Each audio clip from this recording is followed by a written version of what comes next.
Welcome, cricket fans, to wherever you might be tuning into right around the world. It is the Statewide Premier League T20 Grand Final, the women's version. They've played out all year. Southern Districts and Kensington. Kensington undefeated this year. They had their only mishap the last round of the year. It was a draw. The toss was won earlier. It was won by the Southern Stingrays. They've decided to have a bat and put them on the board and see what they can come up with and see if they can get this Kensington side to chase them down. It's Cricket Central here in Adelaide at the moment. The test match already day one underway, but all eyes at the moment are here on Karen Rolton Oval. A bit of clouds and rain around earlier, but it's cleared up perfectly for us. Adrian Pickles on behalf of the Adelaide live stream in the box for you. We've got Paul Bonza, Sam Tugwell in the truck doing all the production for you, and of course our camera crew, Brody and Ross, bringing you all these great shots. Joining me in the box for the first time, Daniel Frangos. Welcome to you, mate. Yeah, fantastic. Pickles, it's really looking forward to this grand final. As you said, Kensington, the unbeaten side.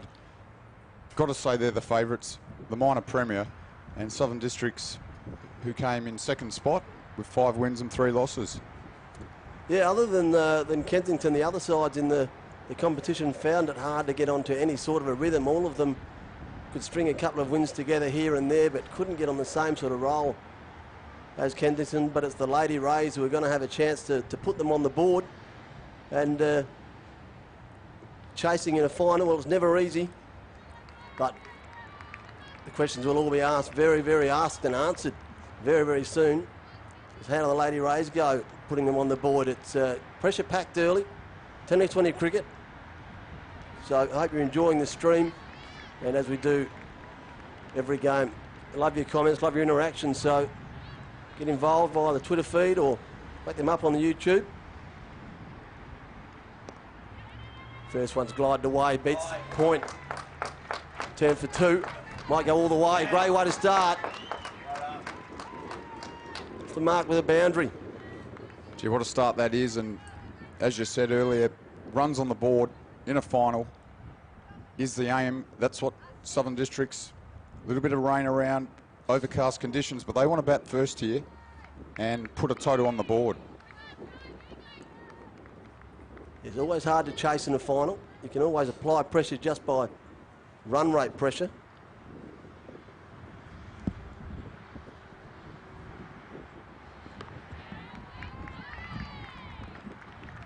This time in behind it nicely, nice and compact.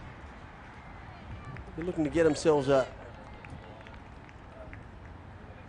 early partnership just to steady the nerves of the rest of the side sitting in the bunker. Sir, can you repeat that? Again, backward of point. They've put the sweeper out there now. It's going to get the 1 for him. It's not, had a look at the season scoreboards, and about 120 is actually a good score. So around 6 and over is actually in this game actually a good score. It's not a 160, 180 type game.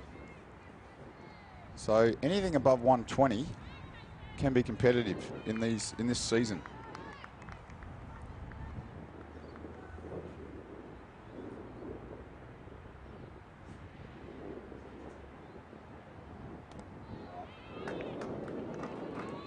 Early runs again, so it's been a good first over here for the Stingrays.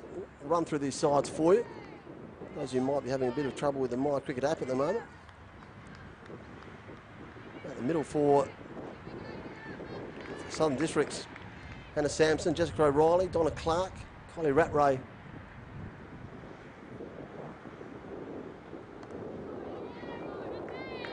Squared up, but no damage done.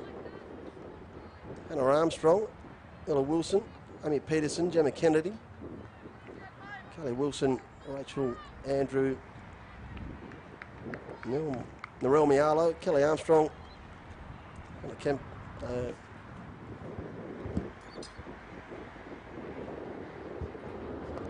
That one stroke through cover. It's been impressive first over. If there were any nerves, there's none now. Blasted through cover. Now she slipped there as she turned for that second run. Of concern. And that might get the umpire's attention nice and early.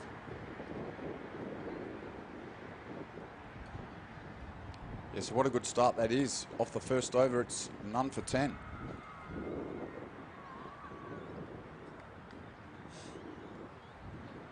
So Sampson on 9. Armstrong's on 1. And Southern Districts are none for 10 after 1 over. So that is a very good start. Runs on the board here. And as you said, they've gone in as underdogs in this game. All the pressure really on the undefeated side in Kensington. Shea Daly's going to take up the attack in the second over. Another 2020 cricket, it's bash crash, another over of that. It doesn't take long before you've got yourself a partnership.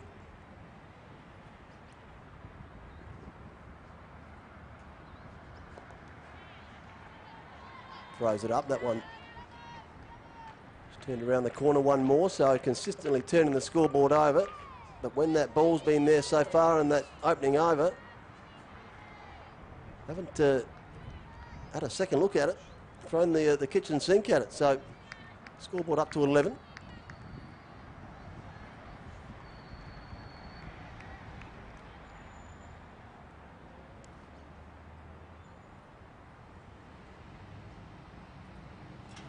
Keeps a bit lower. And wide, in fact, wasn't it? So that is just a bit of nerves on the Kensington bowlers at the moment. She's a cagey operator, Shea Daly.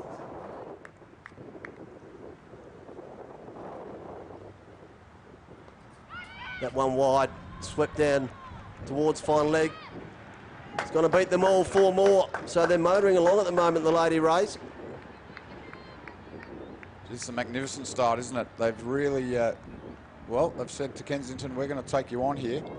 And this is really good batting. Just putting the pressure back on the Kensington bowlers. Anything loose, they're trying to hit for 4. Defending the good balls. But right now, it's none for 16 and we're only just into the start of the second over. Again, it's short down the leg side, helped on its way.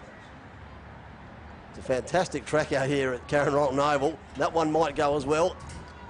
It has. Well, it was a real teaser. Kept them interested every second of the way. And it trickled into the rope just as they got there. Gee, that was unbelievable. It was just, didn't know who was going to win that race until right at the end. Still having some... Unbelievable. Daly this time, full. Pushed back, does her own fielding, no run. And one of the rare balls so far we've seen, Daniel, that hasn't gone for runs. Going to come around the wicket now.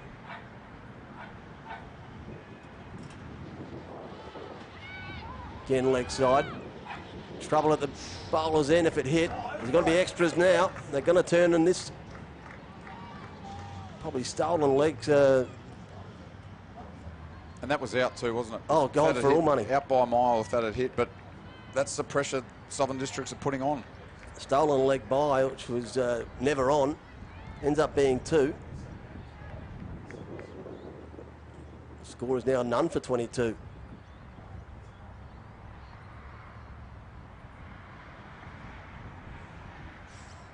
Down leg side again. Tell you what, that was I know it was a wide down leg side, but that could have been a stumping chance as well. So there are chances out here. First over went for 10. We thought that was pretty good. This one's bettered it and still yet to finish.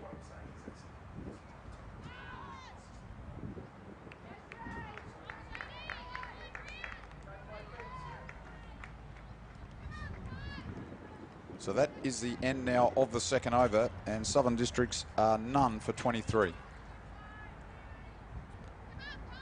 Well, I didn't say it in the first over, but I said to myself, if they can get another 2 of those overs out the way and they get themselves to about 30, then they'll be pretty happy with this. Well, they can have a pretty relaxed over here and be none for 30 off 3, going at 10 and over. And as you've said a couple of times, all of a sudden the pressure of the undefeated side just goes up.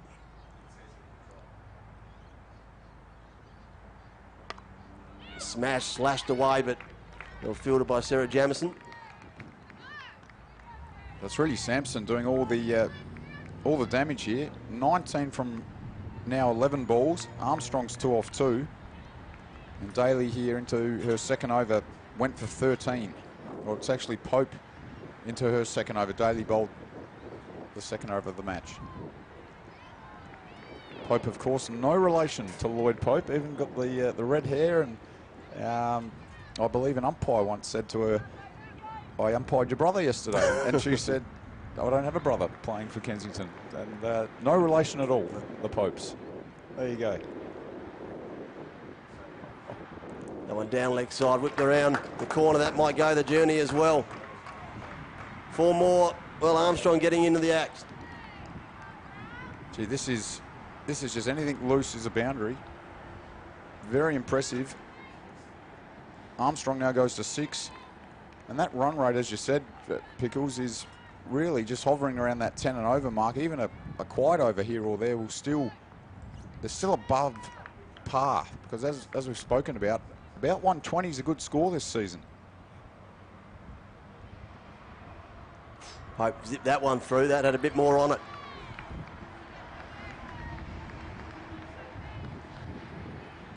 Armstrong wanted to just get some sort of bat on that.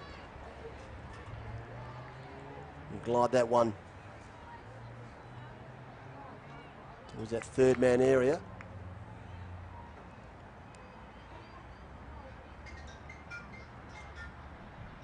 Again, she nips one through. It's got everything. Well, there was a bit of a wait from the keeper and the bowler. They weren't sure what had happened. Armstrong was. She heard the noise. Smashed her stumps. I said the one before that had a bit more on it. Well, that one was even quicker. Pope gets her first one. She's 1 for 14. Armstrong's going to go for 6. And Southern Districts lose their first one. They are 1 for 27. Yeah, just hit off stump. It was probably a ball to defend, and probably tried to just hit it through the offside and just snicked off stump, and that is, well, that's a crucial breakthrough for Kensington. Yeah, she tried that shot to the ball before, the glide down a third man. Got onto her a bit quicker, and that one did as well.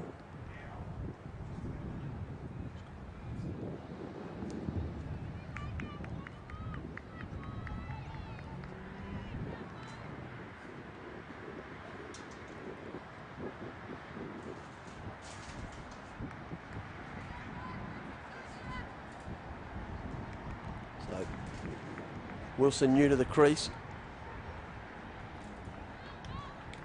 Situation now, do they keep going at this rate?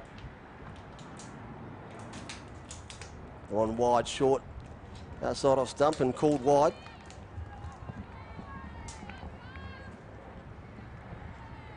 It's a really good question, Adrian. I reckon they do. I reckon they've got to keep going. They can't go into their shells here just with an early wicket. I reckon they've got to keep attacking. It's only 20 overs. Shorter. Whip it on the leg side. Couldn't do so. Thundered into the body. Yeah, I think, though, with the need to maybe just say, look, we'll bat around Sampson now. So just rotate the strike. So at least it's turning over the other end at 1s and 2s. And let her just go, because if she's seeing them and hitting them, well, just don't stop. No point chewing up balls out there if you're seeing them that well, and bat with no fear. Doesn't matter how low, how big you lose a final by, you've still lost it. So just go. I think we all know. We'll get back to this point in a second, Frangers.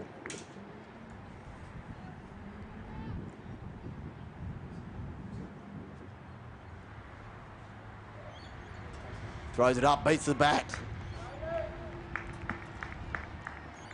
As I was about to say, we've all known of sides played in years that we've played in any sport. We've gone through undefeated or the out-and-out favourite, and then come the big day, it changes. Yep. In any sport. Again, Daly throws it up. He's happy to invite the drive. Happy to get them lunging forward, see if she can open the gate, rip one through the gap. Saw her arrive this morning.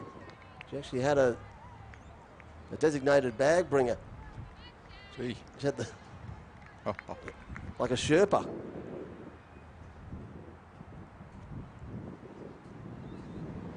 Down the track, scoop, mid-wicket, and that's out. Well, it's two in pretty quick succession. Wilson goes without scoring. Shay Daly gets her first. And what was an electric start now almost needs the jumper leads on it. And Sampson must be thinking, what is going on out there? She's in control here, 20 off 12. They raced to 29, and now probably the opposite of what you said they should do, really. Said just get Sampson on strike, just hit the singles, just... Well, I think maybe now's the time to just pull up a little bit here and just rotate the strike a little bit.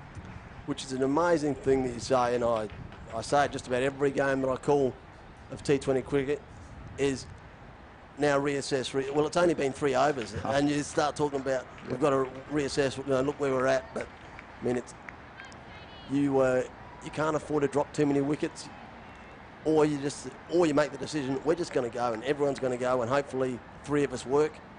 As you said, 120 is a good score if we can come up with a 150, but again, Shay Daly causing some issues with that flight. Yeah, not easy, is it? Not easy to face when you first come in.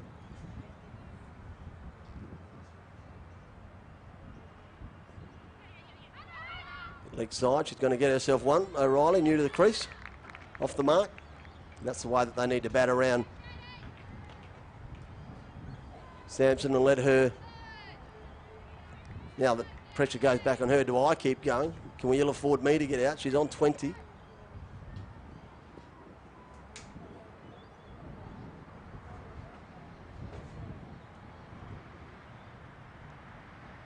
Short, rocks back. 1 bounce, couple of bounces, that's into the rope. Well, she's not stopping. 4 more.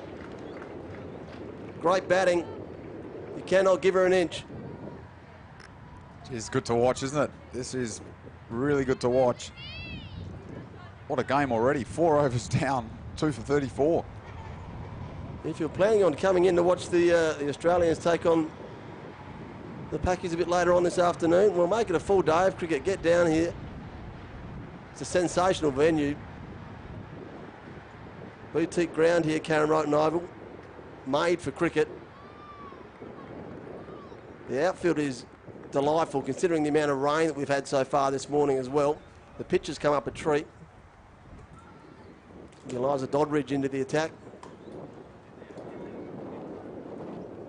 Cloud Clover, I feel like saying that in a row. Just starting to break away a fair bit. A few crowd numbers just slowly increasing. I'm assuming, Adrian, here that the first 6 overs will be similar to the traditional 2020 comps around the world where the field is up for the first 6 overs and then they move back. I've had a look out there and the field is up. They've got 2 out, which is what the traditional T20 rules are. So if that's the case, 2 more overs left of this power play. So I guess that was the strategy from Southern Districts, to play those big shots. That's why Sampson's having a go, and the 2 players that have come in have also decided to do that. So there's 12 more balls we're thinking here of the power play before the field spreads.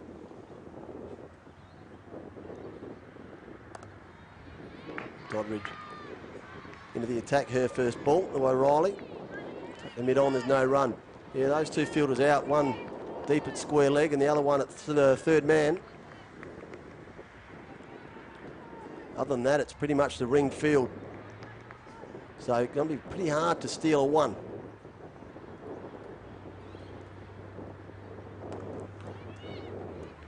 Something hit there, couldn't break the field though. Right shot. They've got that pretty tightly packed there, that offside. There's a point. Cover. An extra cover. Mid off.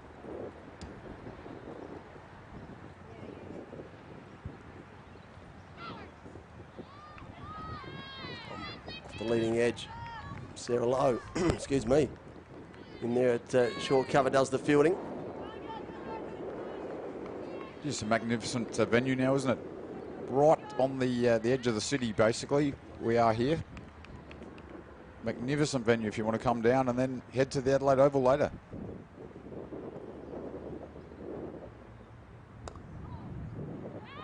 And she can't pierce that offside field. Wanted to run.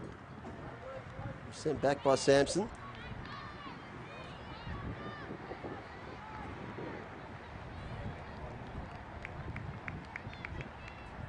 They've met twice this year. Kensington getting the chocolates on both occasions.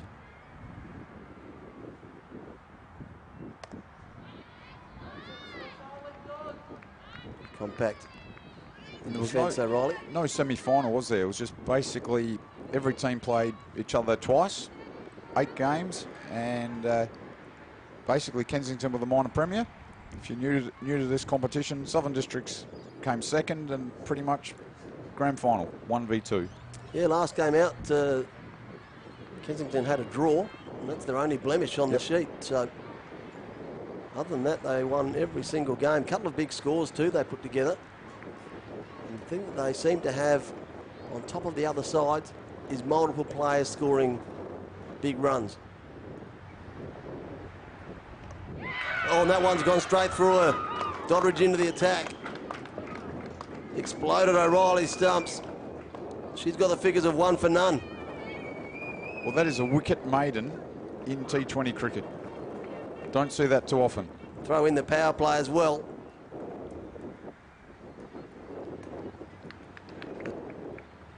So then get a second look at it here. Played all across the line, cannoned in the middle stump.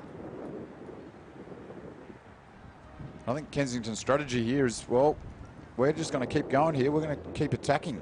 They're not trying to contain almost. They're actually trying to get 10 wickets. What I would like to see from the Stingrays is if they are going to go, is to really go. If you're going to play your shots and get your runs, you across the line, well, you can do it if you're prepared to swing hard and swing big. You just saw the bowling figures up on the screen there for you. Everyone so far getting involved, showing the reasons why they are the massive favourites today. Already taken 3 wickets. Here's the last of them. Armstrong. But her stumps exploded. New to the crease. It's going to be Shea Daly to continue. She has 1 for 19.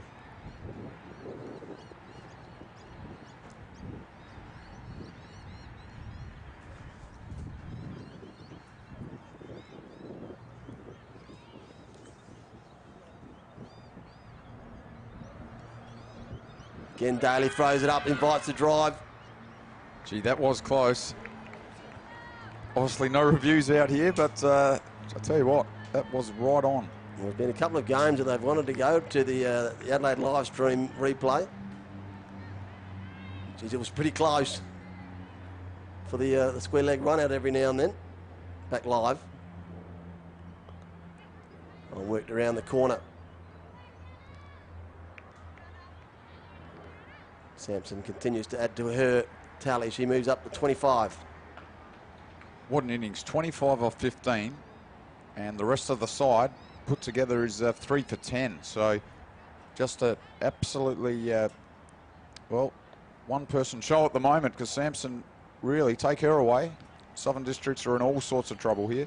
Which is rings true to what I said, is that the difference between the Kensington side and a lot of these other sides. Lucky to get away with that one.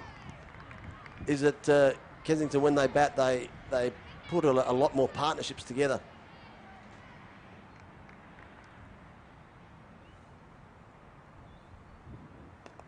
That one spooned up, falls just in front of Jamison at short cover.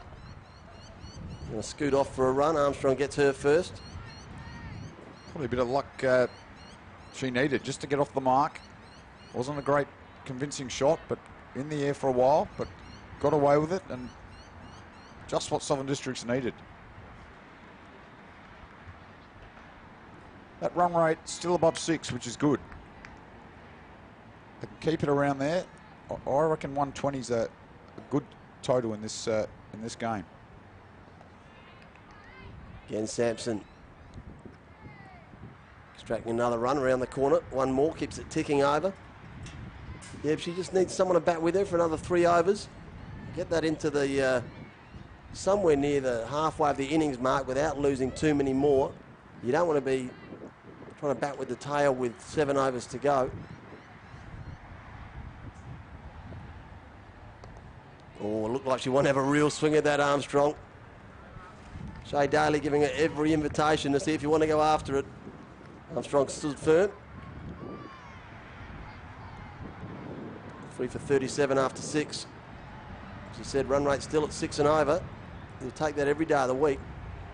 They wouldn't like the 3 wickets in the first 6 overs, but they are what they are. They have to work away just to put something together here, and if they can get themselves to, that would be my guess, is look, let's go to 9 overs. Let's be together at 9 overs, and we'll see what the score is. Yeah, spot on. They've just got to, Armstrong's just got to hang in here. Just hang in, be there at the 10 over mark. And we reckon that should be the end of the power play, but they've kept the field pretty much in, so there's still only 2 players outside, I guess, continuing to attack here, Kensington.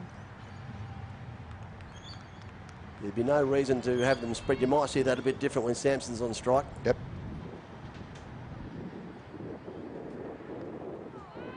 Wide outside of stump, trying to get that past the fielder at, I call it gully. Anything past her is a massive chance. There is a 3rd man down there, but she's fairly square.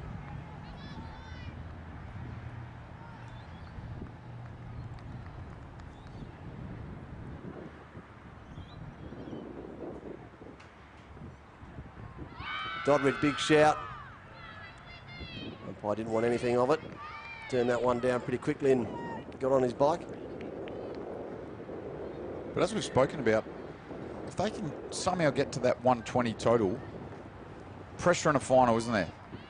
The unbeaten top side having to chase a tricky little total on a ground they don't play that often at, because a lot of the games have been spread around the place, so it would be a tricky total in front of a fairly decent crowd here building up now. If they're going to get there, it's going to be in the back of Sampson. You just saw that defensive stroke there, solid as a rock.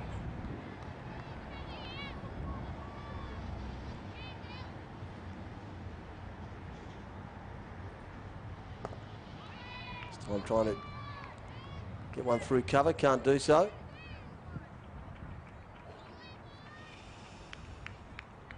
Run rate dips below 6 for the first time today.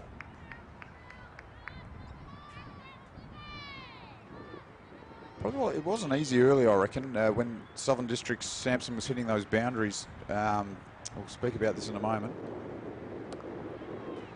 When Sampson was hitting those boundaries early, the ball was getting quite wet on the ground, which is still a little bit damp and not easy for the Kensington bowlers to grip. Everyone talks about bowling in these conditions, but it's actually hard to bowl when the ball's actually wet and you're trying to grip the ball. It doesn't swing like you think it swings, because it's not a new ball anymore. Dogwich full. Sampson happy just to rest on it, end the over. The 7th. She has 26. Southern Districts in the statewide Premier League T20 final for 2019-20. Southern Districts are 3 for 37, having won the toss and electing the bat. Started like a house on fire. We're going at 10 and over. Lost 3 quick wickets and have found themselves at 3 for 37, and got to put the rebuild into play. Shay Daly, one of those who caused some issues for them. She's got to continue with her off spinners. One wide and getting some grip too. If you get a second look at that one, you'll see that one really go.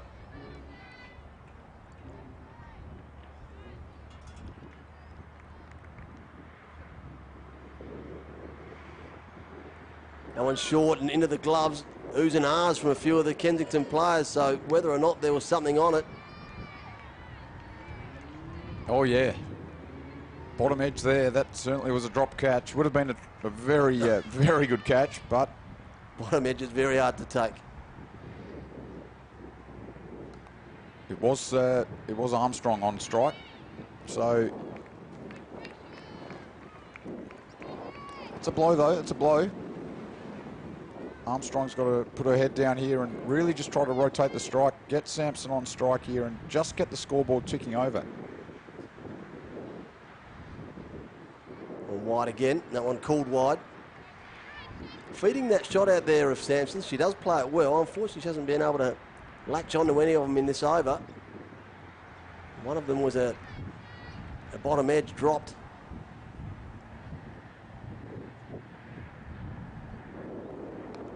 Again, feeding that cut shot. Gets the one.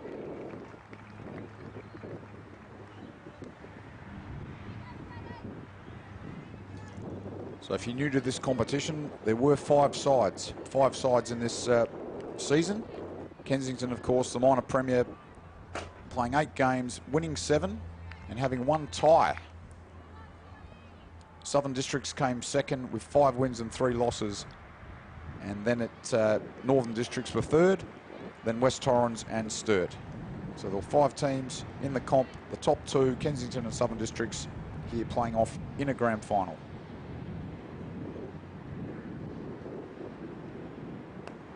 That one short, rock back. The fielder out there, fine leg. So there's only going to be the one. Hit it pretty well. She's hit everything else. Sampson hasn't miscued too many. She moves on to 27 off 23. Plenty of action on the social media. Plenty of love for the live stream via Facebook. Kim Jamison, as always, has given his thumbs up to the coverage. Daly really throws it up. That one back down the ground. Couple of bounces. That's going to roll into the rope. And Armstrong got the invitation. There was no way she was turning that one down. It was right in her wheelhouse. Finally, someone's come to the party. Join Sampson at the... So that, well, that is a crucial boundary for Southern Districts. That'll Shay Daly. One wide, called wide again.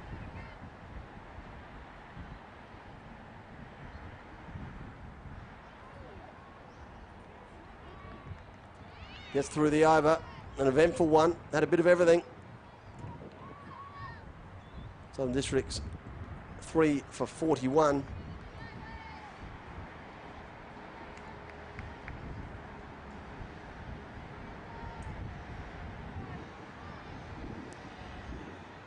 As we've said, it's the partnership required to get this ship back on track for the Lady Rays.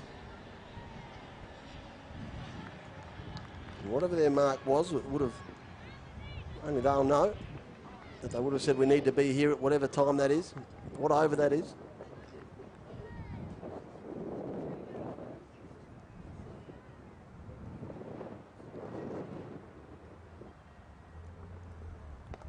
That one cut away.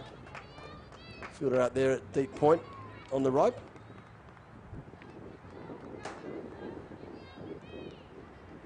One more to the score. Gee, they've really pulled it back, haven't they? That run rate almost falling down every over now. They've halved it. Yeah, started at 13, didn't it? And every over from there on, it's just slowly going back. Almost went back to about 12, then about 10, and suddenly it's under 6 now. So it's 5.18.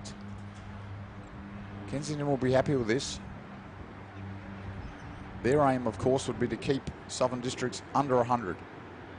Southern Districts, you sense they're thinking, well, if we can get 120, that puts pressure on from ball one. It's certainly not a 160, 180 type game. It's these lower totals, and there's certainly pressure in a grand final of chasing as well, as we've spoken about. So I reckon a good toss to win here from Southern Districts to put the runs on the board.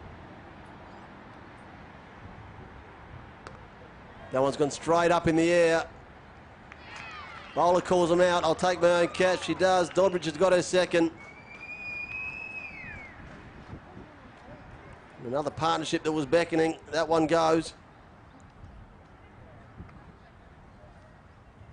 And you've got to say, wasn't the best shot really. There's plenty of time out there. Still 12 overs to go, and well, they need a partnership. You can see her call Shay Daly out there. She was going to go in. She called her out, hands behind the back. You can take it. And she did.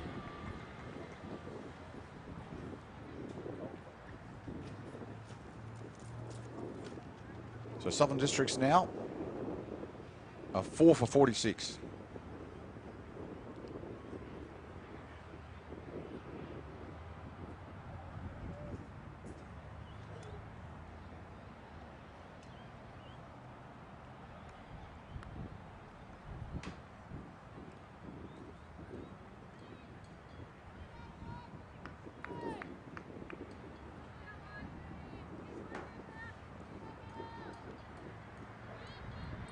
Well, the sun actually coming out a bit now, so this is good conditions out here now. So, and a good catch looking into that sun.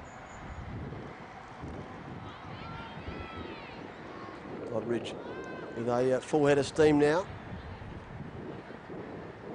A couple of wickets so far. Have a look at that scoreboard. She's a beacon at the top there is Hannah Sampson, not out 28. She's a lone hand.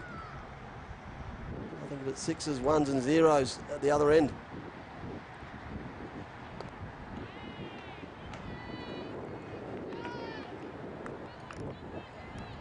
And this elite bowling lineup from Kensington. Caitlin Pope 1 for 15. Shay Daly took a bit of stick. She's gone 1 for 35, 1 for 31. Eliza Doddridge, 2 for 1. She's wound it right back.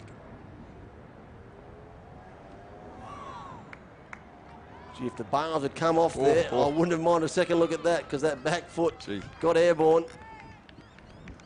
2 for 1 off 3 overs, if you don't mind. In a game that they were going at 10 and over, she was into the attack pretty early.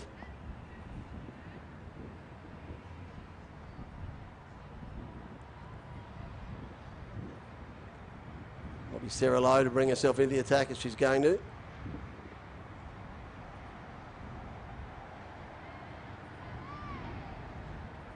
Well, it's what good sides do. They don't panic. And I think a lot of lesser sides, certainly in a grand final when you're unbeaten, would have panicked. Yep. When the scoreboard was about none for 30 off 3 overs. Yeah, started changing plans that they wouldn't normally do throughout the regular season, but they just stayed true to what they do. Here's our attack, here's our bowlers. Just keep going through them. We'll know things will change, and change they have. Sarah Lowe charges in. First one's wide, guided to short third man, no run. I'd be good to let that one go, and picked up a wide. A good bit of shape.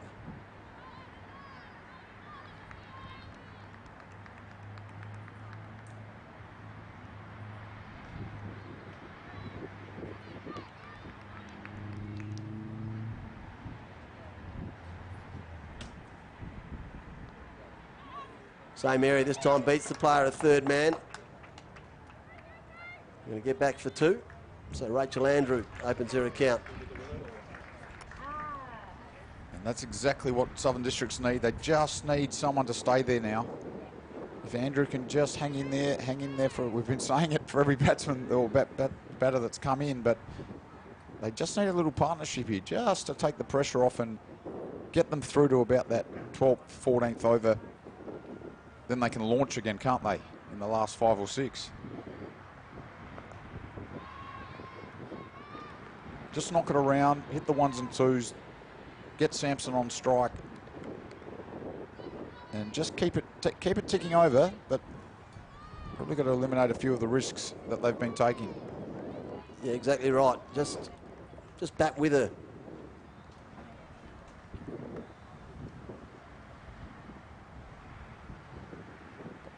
Shape from low. Squirts out to Gully. They scoot through for 1.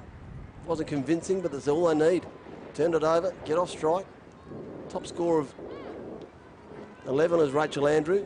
They'll take those at the moment, and then hopefully she's not out after that and she can keep going. Yeah, it wasn't the prettiest shot, was it? But it got the required result. Just a single, got Sampson on strike. And, well, that brings up the 50 in the 10th over.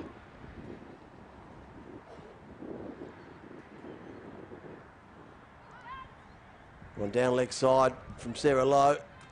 Beat the keeper, beat the rope. I'll take everyone 4 wides. Well, that's a big blow, isn't it? That's 5, isn't it? That's 5, and they get to re-bowl the ball. So 4 wides. That's basically a bonus 5 runs to the scoreboard and an extra ball. Not sure where you've got the 5 from. Well, they normally it should be 5 if it's a wides. If it's buys, it'll be 4. Wides, they normally normally get 5. Feel free to get involved in the socials. Look at that, 455. You learn something every day. Yeah, if it's buys, it's 4 buys. But if it's a wide and goes for 4, then it's 5. Unless it hits the helmet. Well, then it might be 10.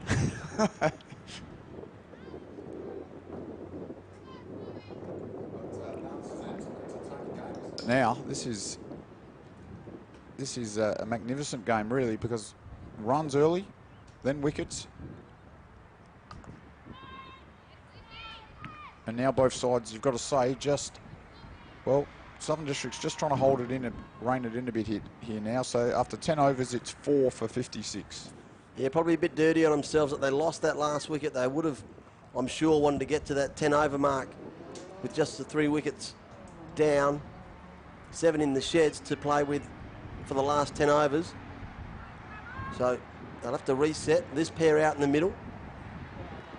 Sansom's seeing them like beach balls at the moment. She'll have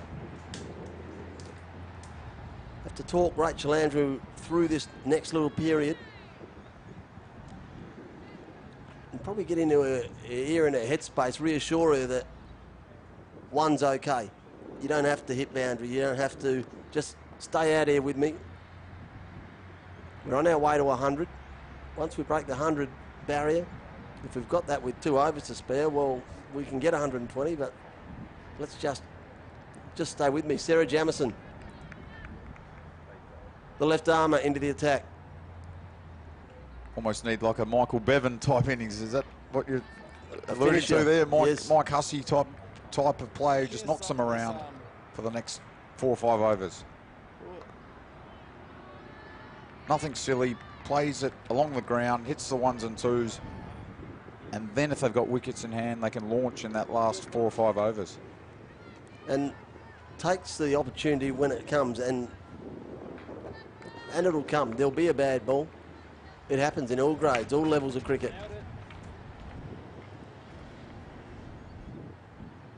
That one down leg side, whipped off her hip, got past the fielder there, who was up inside the circle at fine leg. She's going to get it back inside the rope. She's not. And again, the foot race is won by the ball. Sampson moves into the 30s.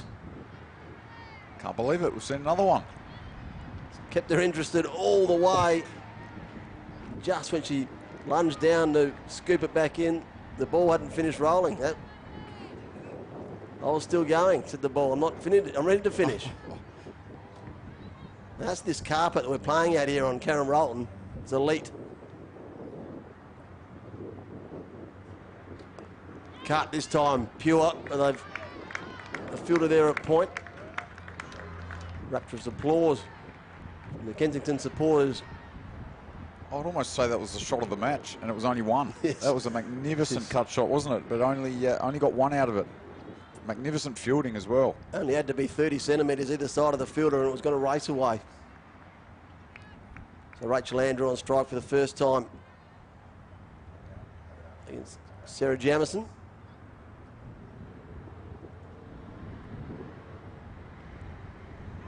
Down leg side, thunders into the pad. Thought of a run, that was turned down.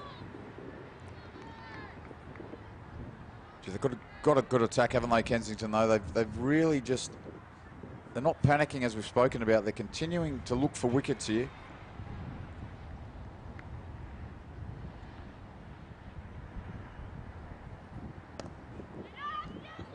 Push through cover, the mid-off. Sarah Lowe does the fielding. Another one, and that's the way that they'll need to bat this pair. Leave the boundaries to Sampson. And Rachel Andrew, you just stay out here with me.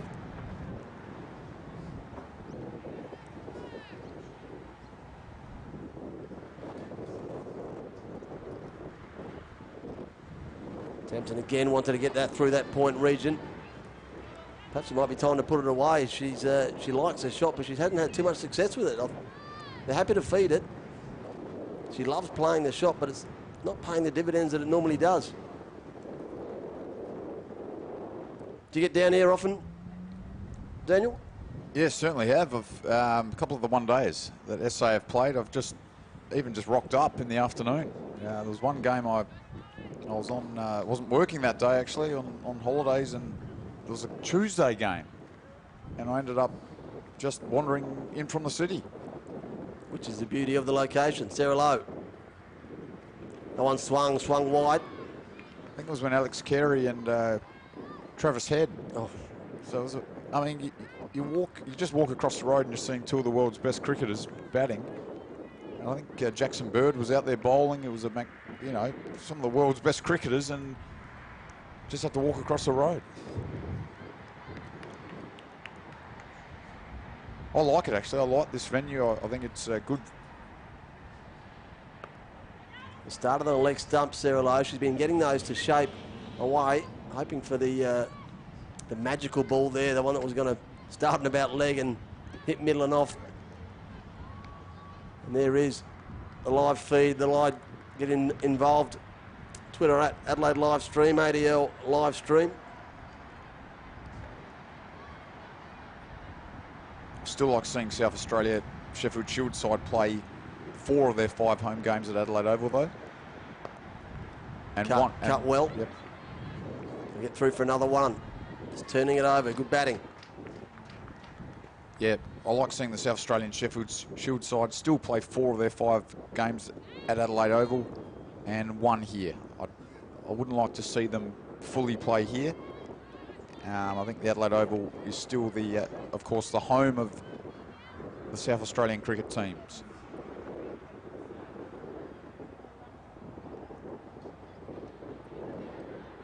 So Lowe again getting that one to shape, but it already had it lined up well outside off stump, and it kept going. Rachel Andrew is happy to let it go. Umpire called it wide. And we do appreciate all your feedback on the live stream. Kim Jamieson from the Snowy Mountains. Leith Jarolowski. He's got a B-grade score for us, which I'll let you know shortly. That one, the in-swinger from Sarah Lowe. She's got them all.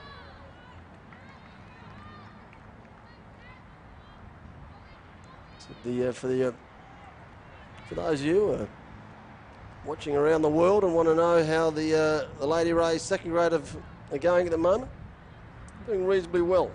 They've got Glenelg 8 for 14.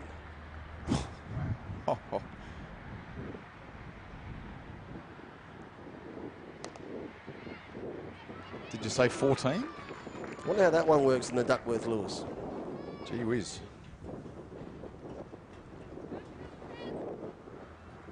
So both grand finals going on at the same time. So there are 2 grades, first and a second grade. And this is, of course, the A grade grand final here. Southern Districts versus Kensington here at Karen Rodden Oval.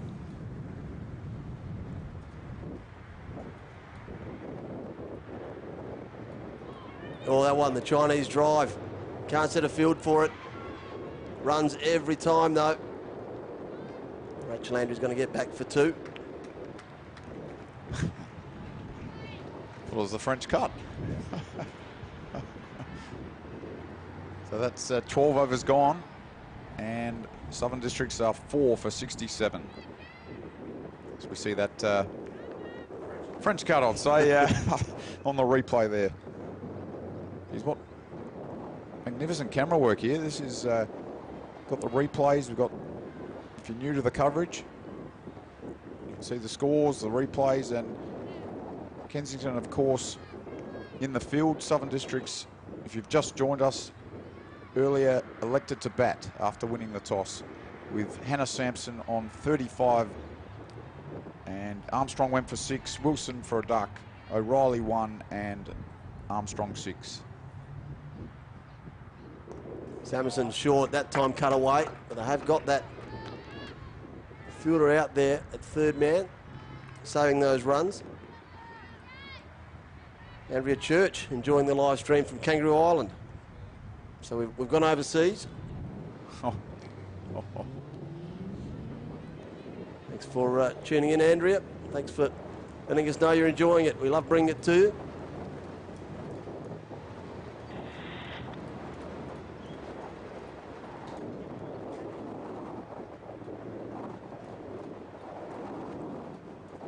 Also to you, Chris Green.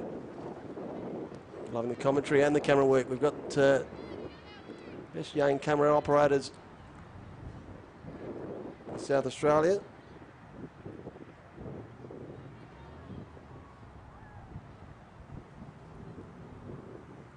That one wide, beats the bat from Rachel Andrew.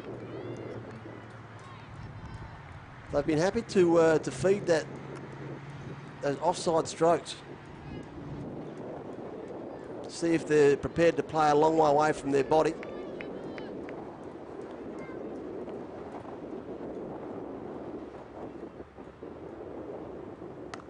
Again, slap to point, well fielded, run out chance if it hits. Oh. It's a sharp piece of work. Well, they're the chances, though, they've got to take, don't they? Now, I don't think Rachel Andrew was expecting this. Picked it up, released it off the left in a flash. Had that hit, she was gone. It's good running, though, isn't it? Well, of course, it was out if it hit, but it's the risks they've got to take, isn't it? And to get Sampson back on strike, well, you've got to say the game almost rests on her bat here. That's how good she's going. 36 from 35 balls, over double the rest of the team, and really playing a lone hand. No other batter has actually reached double figures.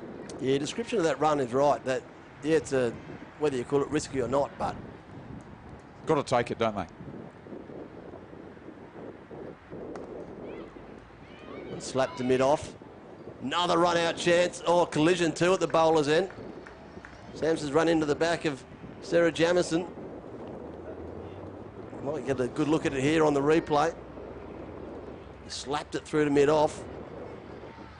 The throw came in again. She was out if she hit. Sampson wasn't going to get out of the way. Neither was Jamison. Could that be a big moment?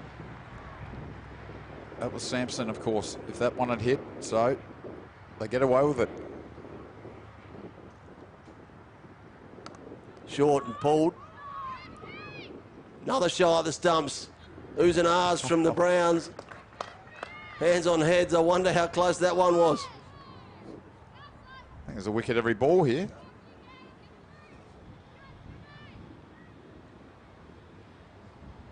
you've got to say this is probably out too. So there's 3 chances. That might have been the only one that was borderline. The others were certainly out if they had hit. So that's 13 overs down, and Southern Districts are 4 for 70. Just to let you know, this is not the last over of the grand final. That the running in that over was a little bit chaotic. They've still got 7 overs to bat out themselves. They've got themselves to 70. It's not a 13 over game? No. And that, okay. That 120 mark that we've sort of pinpointed is going to be an over, a mark they're going to be pretty happy with. There's the bowling card. The wicket's taken. Liza Doddridge has those figures. Sarah Lowe, that one down leg side. Worked away. It's going to race all the way along the carpet here. 4 more. And Sampson just keeps piling them on. She's into the 40s. Well, she could have been run out last over. Was out by a mile. Gets away with it. That's what can happen in a big game. Big moments are not taken, and well, a whole season is compacted into this one game. Every little moment counts. And she now becomes the focus of the entire Kensington side. Now that field spread. One at third man, fine leg. One at deep square. One at cow corner. The singles everywhere. And she's going to take one of them. It's smart batting. Just works that one around the corner. There's 2 out on the rope. You play that shot with no fear and get 1 a ball. Looks as though they're going to retain that field too. So if Rachel Andrew can repeat the dose, easy way just to rotate that strike, just on the power hitting that we've seen from Sampson.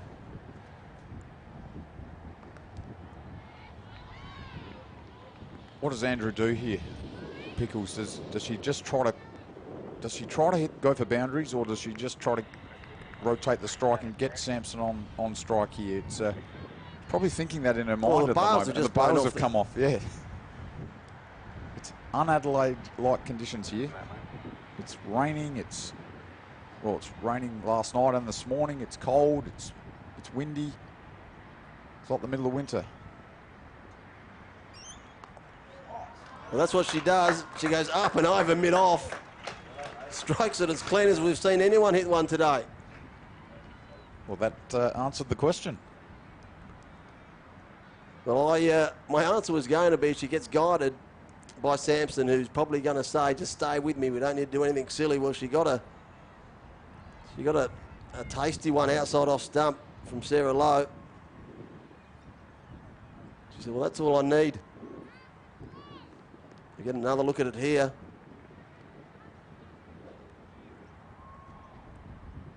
Outside off stump, there was no danger. She goes again. This time it's even longer. Might go the full journey. No, just bounces inside the rope. Well, tough to keep up with at the moment. She's gone 4 in 8 and 2 balls. Well, both of these batters could have been run out last over. That run rate is now back up to 6 and over. And finally, someone has taken the pressure off Sampson. Andrew now, back-to-back boundaries. It's 16 from 18. Sampson's 42 from 38. And that 120 target that we reckon they're looking at is on track. That one goes square, uppish again. And I don't think that anyone here is going to be surprised that that's how she's going to play. And this field is now spread far and wide. It ends the over, a real good one for Kensington. They're 84. Sampson, Herculean effort at the moment. She's 42 from 38. Rachel Andrew, who's come to the party late, she's 17 off 19. Have a look at the summary. Liza Doddridge 2 for 1. 3 overs. Gee, Low really would.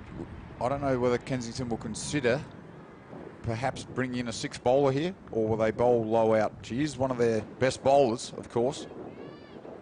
Be interesting to see what they decide to do. say, join in the chat, join in the coverage. Be the third member of the commentary team, Adelaide live stream. Just going over that, Kensington actually have 4 of the top 6 wicket takers in this competition. Who do you think have the other 2? Kensington have 4 of the top 6 wicket takers. We'll go to Southern Districts. You got it. So the best 6 bowlers in this competition are playing in these 2 sides.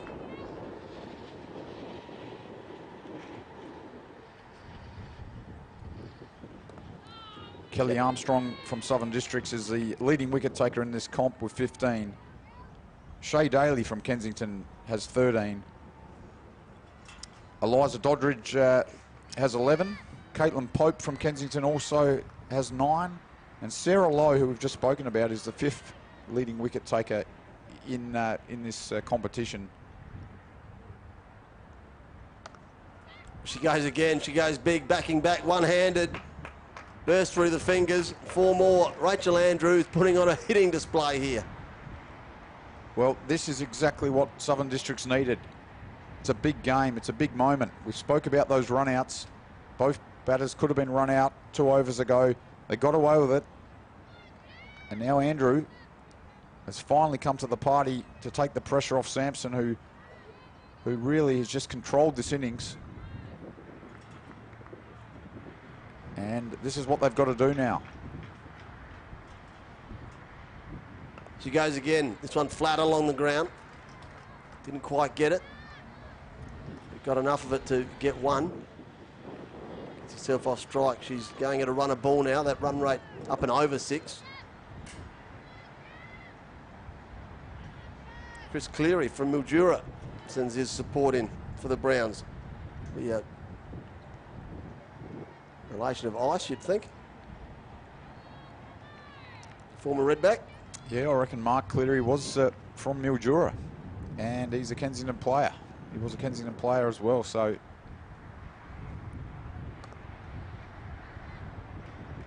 there you go.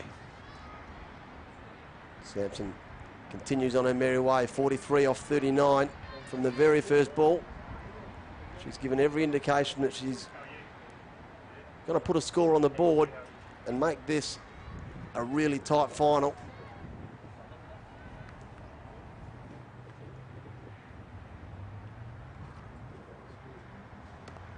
Again she goes, Rachel Andrew, up and over that mid-off fielder. They've got one back as well. You can see her there at the non-strikers and just rehearsing what she wanted to do. She wanted to get it more elevation, a little bit squarer.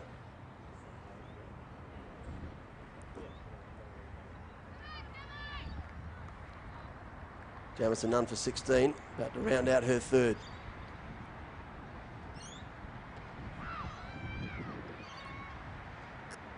Non-event the last one. She does end with none for 16 off her 3. 15 overs gone. It's 4 for 91. Hannah Sampson, top of the order, 43. She's been there from the very start. She's now in a sensational partnership with Rachel Andrew, who has come out swinging and connecting. She's 23 off 23. It's 5 overs to go. Daniel Frangos said early, about 120 was the mark that it's game on. Well, if these two bat for another 3-4 overs, they'll have that covered. And especially in a big game as well. Runs on the board, anything above 120 is a good total in this comp. If you go through the scores for this entire season, a team that makes 120, which is 6 and over, wins most games. So a lot of games have been won with lesser scores. And this total, well, that run rate is 6.07, which is good. She shows a delicate side as well, Rachel Andrew. Just glides one down to 3rd man. Shout out to Stephen Busbridge, who's having a birthday today. He's actually here. Saw him earlier. Must be having a big day today.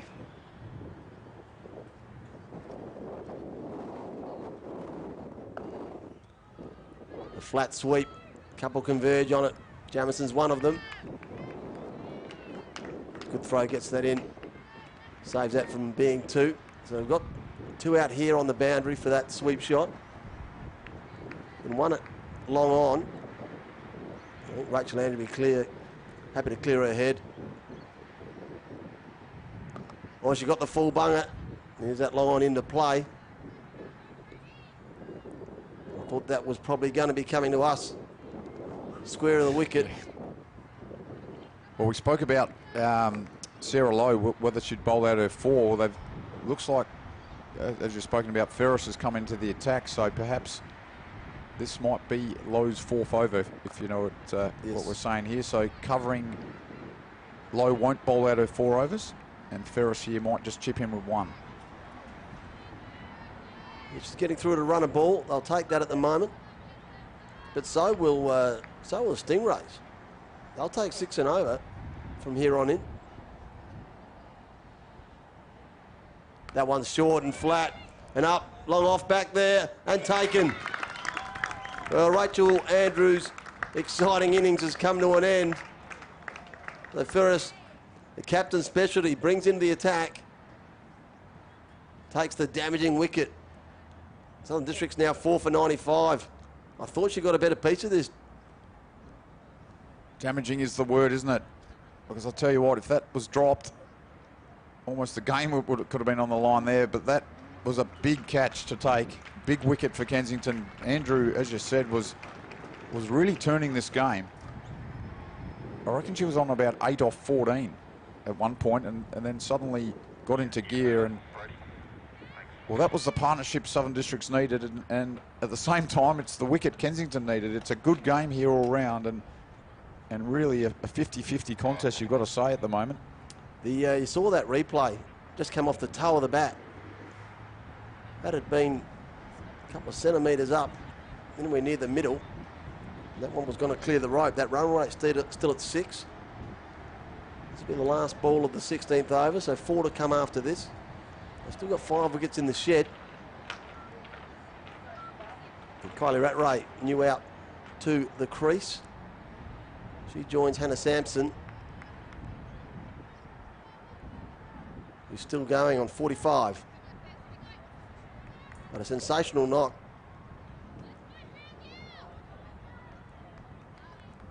As you can see there, the bowling figures. Ferris, I reckon, is covering Sarah Lowe's 4th over. But you never know. You take a wicket, you normally get another one. That one wide, trying to squeeze past the fielder at short third, can't do so. Ends the over, a successful one for Kensington.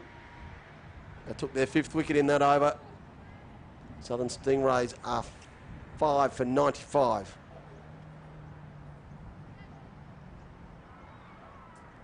.48 runs that partnership.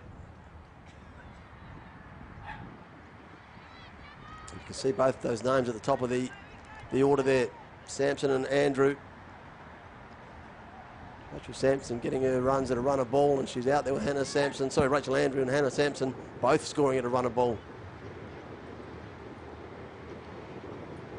And this innings of Hannah Sampson takes her to the takes her to the top of the Southern District's batting aggregates for the season. So Ella Wilson was leading the way with 149, but she made a duck, of course, so she was a big wicket there for Kensington earlier on.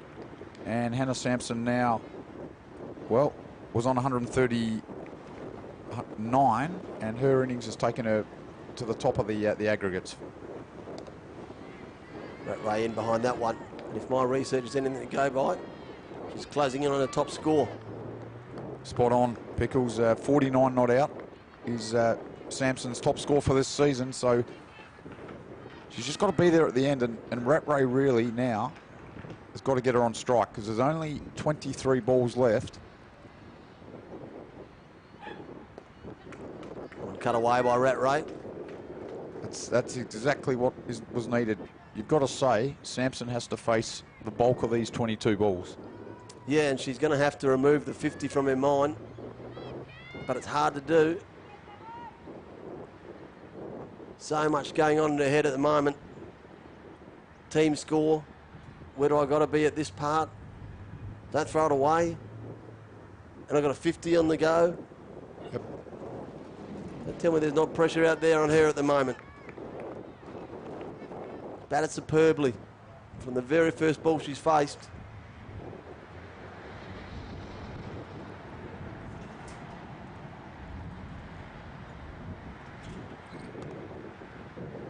She gets a good chunk of that, but they've got fielders all over the rope at the moment, Kensington. Hard to get a boundary unless you either go over them.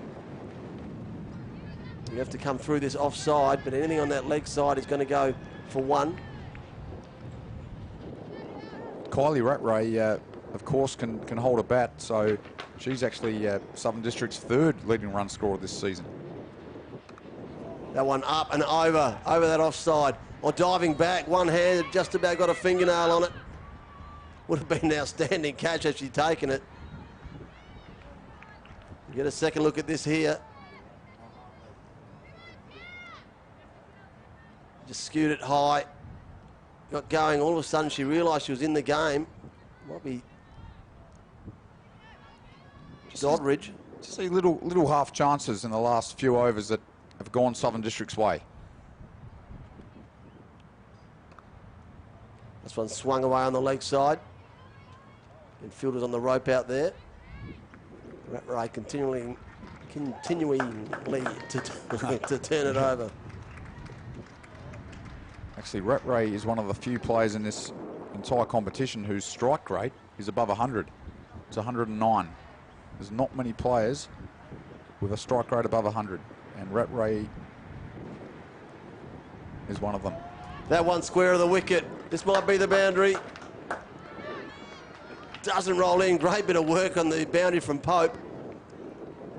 Sampson gets back for two. And for half a second, I thought she was about to bring up her 50. She's got her bat aloft, but she's gone early.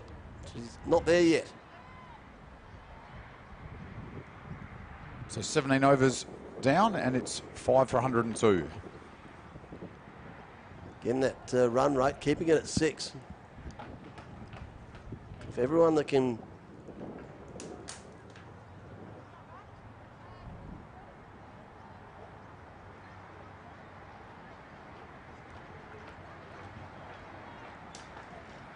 everyone that comes to the crease just can bat with her, Hannah Sampson, just turn that strike over.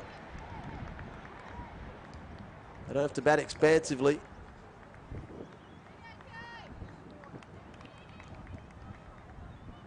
It's going to be Pope back into the attack. Bowled pretty well early.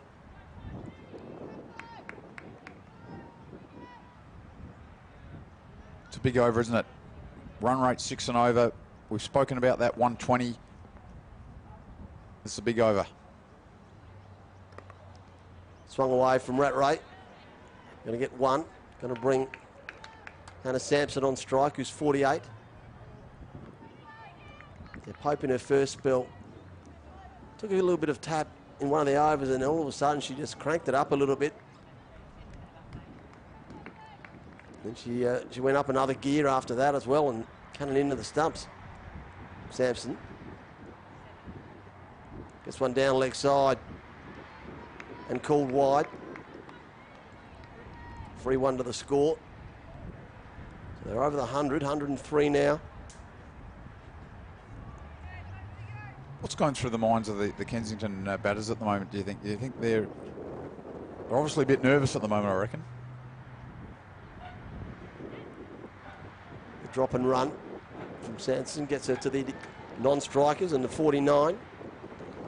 Yeah, there'd certainly be a score that they wouldn't want to be chasing. I think they'd be pretty comfy with anything around the 110 to 130 mark. There wouldn't be anything too much more than that they'd want to be starting to chase.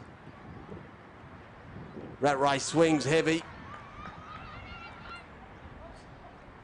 Gets herself down the non-strikers end. With a full body slide. Plenty going on in this this ball here in this replay. Half a shout. The leg by scooted through. Keeper couldn't throw it. Rattray didn't know it and dived anyway. Well, one more run now for Sampson to get that 50 that's she's really looking for. She's equal to her top score for the season here, with 49 not out. Cuts well, beats the fielder, there it is. Fantastic knock in the grand final. She'll get back for 2. She'll call it at 2. And no doubt we'll look over to her teammates in the bunker who are standing in a big round of applause. Well deserved too. It's been a fantastic knock in the grand final. 51 off 47. From the very first ball. Hit a 4 off the very first ball of the match, and has been there from the start, of course. So 51 now from 47 balls.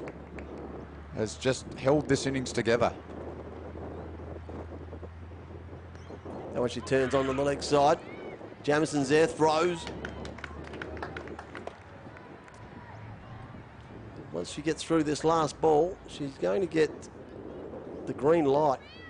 Everyone in that side's going to get the green light. You've got 12 balls. Just go and swing as hard as you can.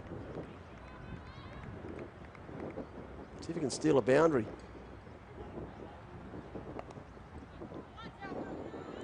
Gets that one at the deep square, retains the strike.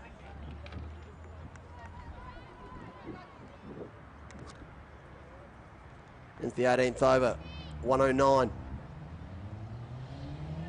So 12 balls to go in the innings.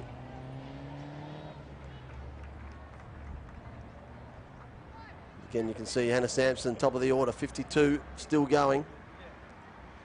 50-run partnership she had with Rachel Andrew. Was the last wicket to fall. And other than that, it's been just 6s. But with the ball, Eliza Doddridge, 2 for 1. Tell you what, those 14 extras could come in handy later. There's been a few wides.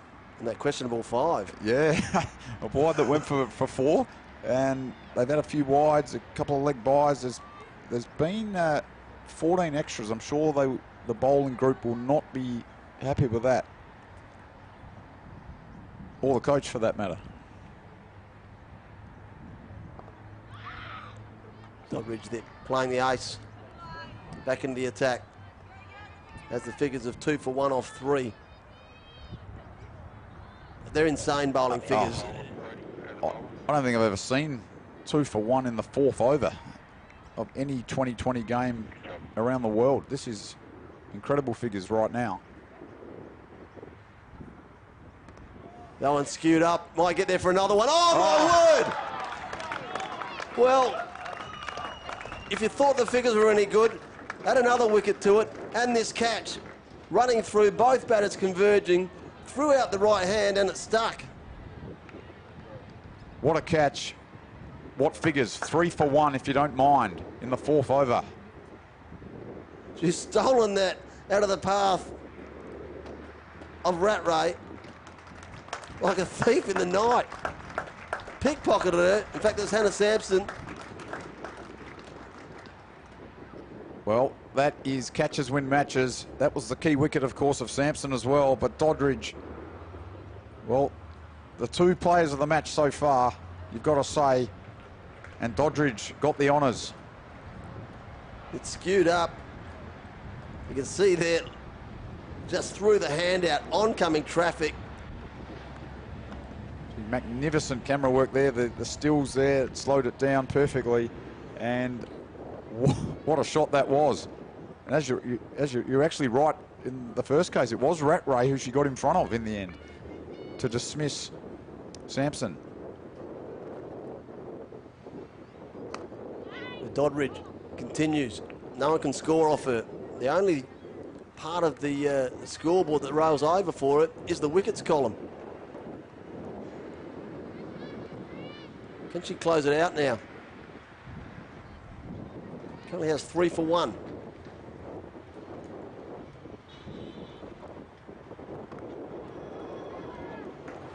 Is that going to pierce the 2 fielders out there? It does. She goes for a boundary. So blemish on the book. Spoken about how dangerous Rat Ray is. One of only a handful of batters in this entire competition have a strike rate of above 100. And Rat Ray's one of them.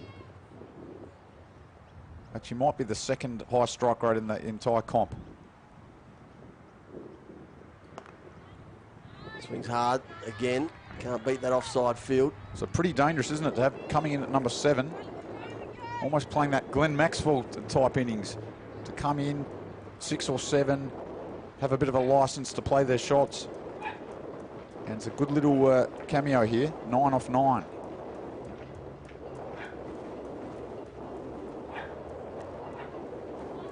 It's good full push through to mid-on. Your teammates screaming to maybe turn that one into 2. Safety first. Keep that run rate at 6. Keep the wickets intact. 6 for 113. Ends an outstanding spell from Doddridge. Claimed a wicket in that over with a ridiculous catch. Caught and bowled. Could have been a collision. You can see her name filtered all the way through that batting chart, but the Hannah Sampson at the top there, caught and bowled. Doddridge 52. Superb innings, has held this together. Has enabled the Stingrays to post a score here of closing in on the 120. And if they're going to do so, all they need to do is maintain their current run rate. 114 they are. They've got the right batter on strike. Rat Ray's happy to swing, and she connects more often than she misses. Well, slap through the offside, might beat them all, it does. Well, there's 4 of the first 6. Great start the last over. Spoken about how dangerous Rat Ray is coming down the order. 14 off 11 now, coming in at number 7. Strike rate of around 110 in this competition. And as we've spoken about, not many sides actually make more than 120. So her strike rate is right up there. Which one swung her on the leg side this time. Right into her teammates in the bunker. Back-to-back boundaries. She clubbed that one. Gee, this is a big over. They've almost a bit of relief in this over. They've got a licence now. They can't get bowled out. There's only 4 balls left with 4 wickets in hand, and Rat Ray sensed that. Really just going to attack here. 4 balls to go. All the pressure now on Pope. It's a good piece of it again. They've got Sarah Lowe out there, though. Might have been out of here. The Stingrays bunker in the effects mic, telling her to go for 2. Yep. They wanted her back on strike. Why wouldn't they? They wanted Peterson to sacrifice her wicket actually and get Rat Ray back on strike, which probably would have been a good result. Well, it would have been a good result. A run out there, but Rat Ray on strike. That's what they were calling for.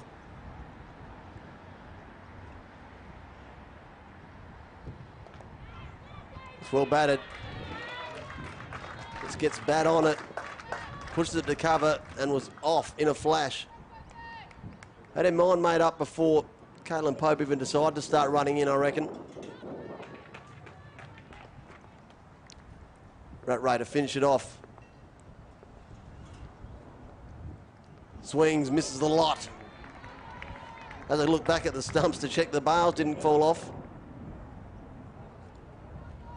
Still not quite sure how it went past. Well, it's a complete licence of this ball. Can have an absolute try to hit a boundary off this ball for sure. They've got to run whatever happens. If it goes to the keeper, they've got to run. The non-striker should be just taking off here. Gets a big piece of it down the leg side. Couple of bounces. It's going to go for 4. Well, they started the innings that way. They finished it the same way. Kylie Rat Ray, 21 off 15, not out. She came in behind a couple of other partnerships. She just kept going. It was a great way to finish. But some outstanding performances all the way through that innings, both with bat and ball. You can see Eliza Doddridge 3 for 6 on your screen there. Pope 1 for 33, took some tap in that last over. But Rat Ray, what a way to finish for them. magnificent finish, wasn't it? We've spoken about someone needed to join the party and get involved, really, and help Sampson out. Well, Rat Ray, 21 from 15. And so we'll have a look at the wickets as they fell. Took a while to get the first one started. This, in fact, is Doddridge taking that blind of a catch. what a moment that was. That caught and bowled. Almost the moment of the match, wasn't it, so far? It was Which should never have happened, the way that it played out. This is how they fell from the top of the order. Doddridge got the first one, slipped that one through the middle. That one was a little bit quicker than their last couple. And they were going pretty well early. They were scoring at 10 and over, we were saying, and then in the blink of an eye, they lost 3 quick ones. That one, another caught and bowled. It was disappointing, wasn't it? They got off to a flyer, as you've spoken about. And then a couple of, got to say, almost soft dismissals. Yeah, it was almost they weren't sure how they should have gone about it after they got the reasonable start. Do we keep just going over the top, or do we leave it just to one player? And then once they had that 50-run partnership in the middle of the innings, things sort of settled down for them again. Now, when it was broken up after this catch, gee whiz, that is as good a catch you'll see. when you see that from side on at the pace that it was getting taken at, it was We didn't think she'd actually get there. no, it was just an arm out in luck. But there they go. Hannah Sampson, 52. Kelly Armstrong was first to go with 6. A duck to Ella Wilson. O'Reilly with a duck.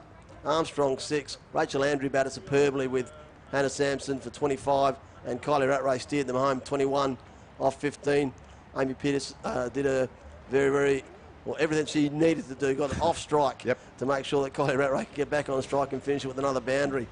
In total, 6 for 126. And we've got to add 13 wides. So in a close game, which we expect this to be, that could be a big thing here. And the Kensington bowling figures, well, one player stands out, of course, Eliza Doddridge, 4 overs, 3 for 6. And went for a boundary in that last over. So at one stage she had 3 for 1. And took the important wicket of the batter who was going nuts. But Caitlin Pope, Shea Daly all took wickets early. And then Sarah Ferris came into the attack as the part-time fill-in and took a wicket herself as well. Tell you what, you take out Doddridge and the figures don't look too good for the Kensington bowlers, who are, of course, 4 of the best 6 bowlers in this competition. So in summary, that's the way that it sits at the moment as the Southern Stingrays warm up for their opportunity to see what they can do with the ball. They made 6 for 126. They'll be pretty happy with that. And Kensington, other than the #1 bowler, probably would be looking around and saying we probably should have done a little bit more. Don't go anywhere. We'll be come back to see if Kensington to chase down this 126 and keep their unbeaten run going to take out the Statewide Premier League T20 Grand Final.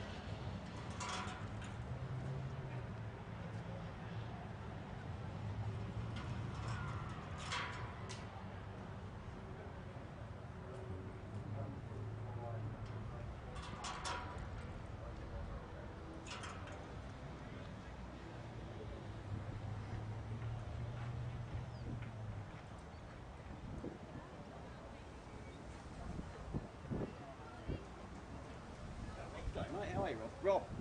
Yeah, got it right. Oh, well, you? Do it again.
only got 5 to 10 minutes.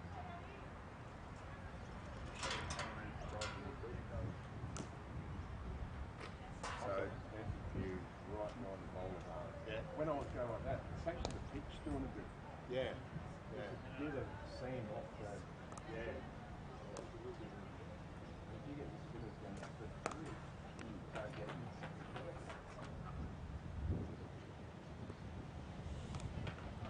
Yeah, I reckon 7 or 12 unsure. Yeah, it'll be close. Final though. Final.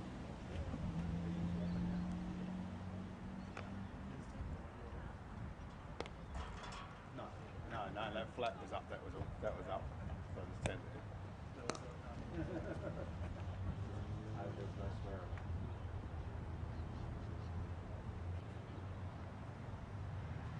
So yeah, so from up there, just follow the ball.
Quick loo break.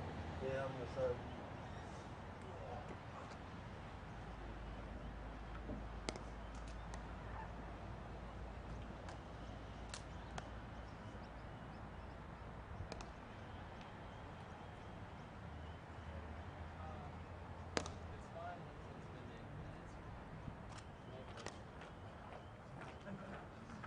Wasn't moving too much.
good.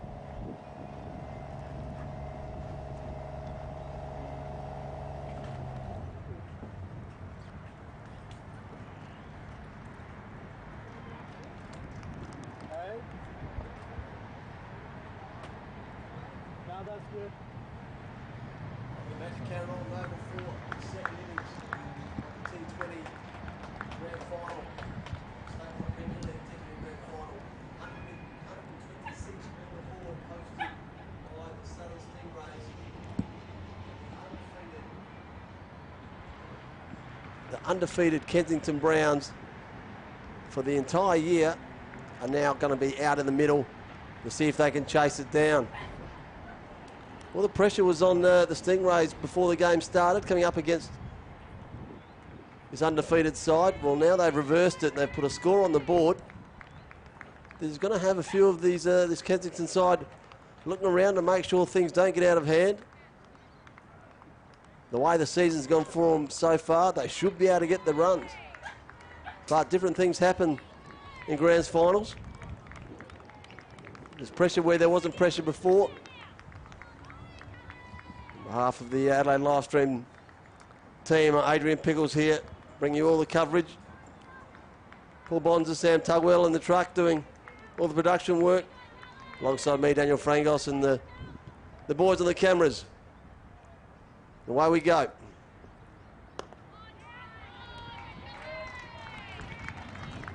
Stroke to cover, no run. Yeah, you said something interesting there, Adrian. You said they should get it. But it's a grand final.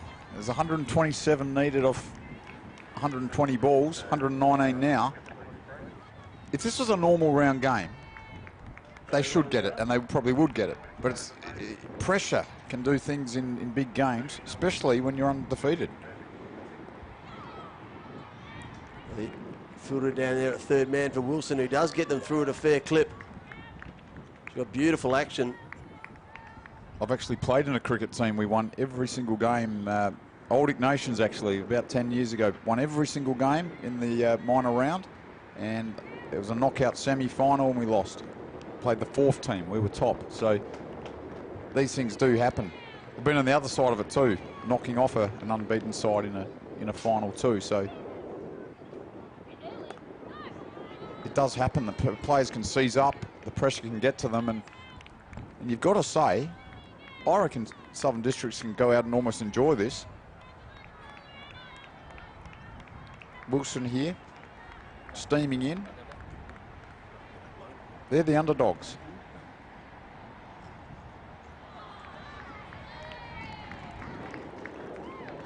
That's good bowling, isn't it? That's on the spot. Yeah, she really powers through the crease. Smooth action.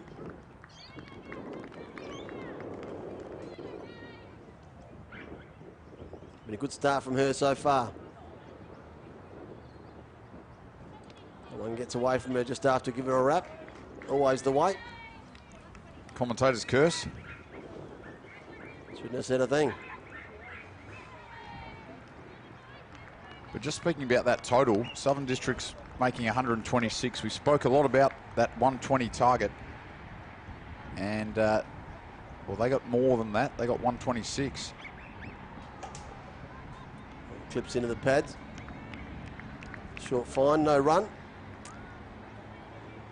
So none for two.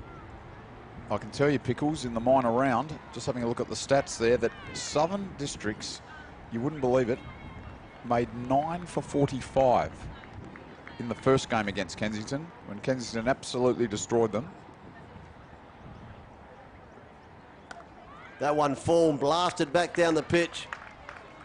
Might be the opening boundary. Is it going to be wheeled in? It does. So that one got away from her on good running too. Back for three. Yeah, that is good running, getting three there. But yeah, as I spoke about, Southern Districts will be very happy with making 126. It's Kensington, none for 5. Yeah, the difference between the undefeated Kensington side and the others is their ability to have multiple batters scoring runs, which is exactly the way that the Stingrays put their innings together. they had batters down the list who scored, whereas in the competition, and you would have seen yourself doing your research, is that a lot of the sides have either got a star or bat. When they bat, they've one player starred. And the ability to put partnerships together, or you have a batter down the order who chimes in as well. And that's the difference between scores of 80 and 130. Yeah, spot on. They've got depth, don't they? With both bat and ball. That's why they're the minor premier. But Southern Districts, in fact, never made 100 against Kensington this season. They made 45, believe it or not, as I said, in one game. The other game, they only got to 92. So that's why that 126 is a good little total. They'd be ecstatic with the position that they are in right now. Spot on. Samson Destroyer with the bat, almost made a real impact first up with the ball. It's the pressure we speak about. And suddenly, the fielders are going, well, it's spinning everywhere, and it probably went pretty much straight on. It did spin a bit, but you know what I'm saying? The pressure can get to the batter. Again, with good flight. I've heard Shane Warne talk about it. Sometimes he'd bowl a ball which wasn't the greatest ball, but the batsman's thinking in their mind, oh, this, you know, the fielders are letting him know it was a magnificent ball, and suddenly there's pressure on. If the back foot tried to pierce the field, couldn't do so. She had an outstanding first innings, did Hannah Sampson. Was the spine in the whole innings.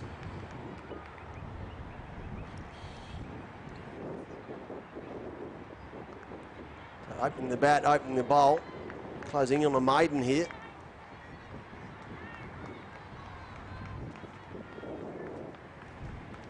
Well, every dot ball, that run rate goes up, because it started at just over 6.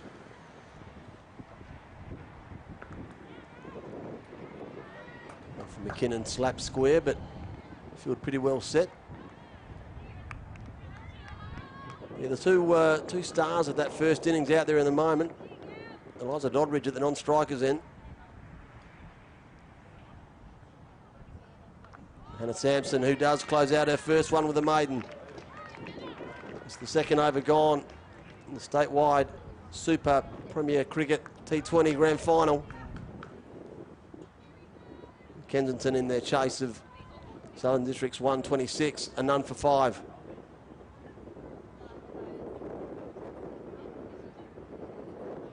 Said numerous times in that first innings, love your feedback, love your interaction on all the socials. Following the live feed on YouTube, Facebook, wherever you might be watching that.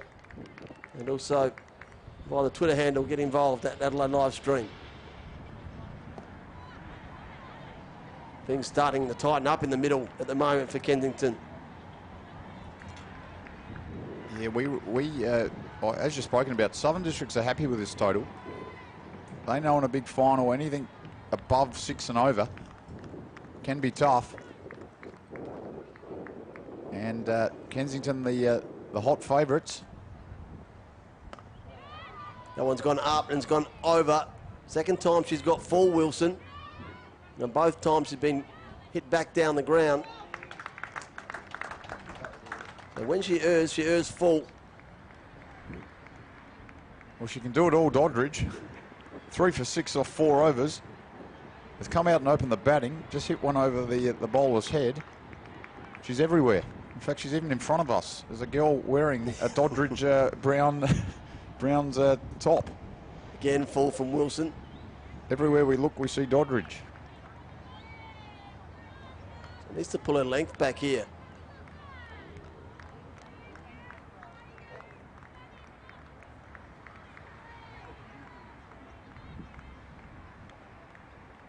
Just needs to hit the deck a bit more here. That one does perfect line and length. Doddridge, not only to go with a 3 for 6, throw in catch of the day. We'll be doing well to beat that this afternoon in the grand final here at Karen Rolton Oval. Clear skies starting to make their way through. Rain's gone. Temperatures up in the 20s. Oh, that one beats the edge of Doddridge. Wilson, they really scoot through down from square, the side-on vantage point that we have. Certainly well, from our angle, the quickest bowler in this match. Wilson really skidding them through. And that was quick.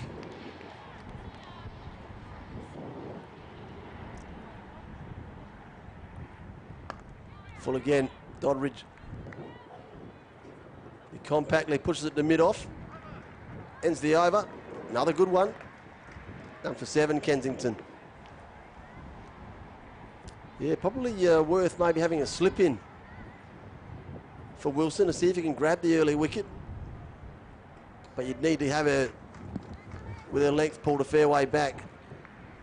She's currently just bowling a touch too full. You can see that first innings. All on the back of Hannah Sampson, 52 she was, off of 51. A good support from Rachel Andrew and Kylie Rattray, 25 and 23 respectively. Eliza Doddridge, 3 for 6. And 4 of those coming in her last over, which is the last over of the day.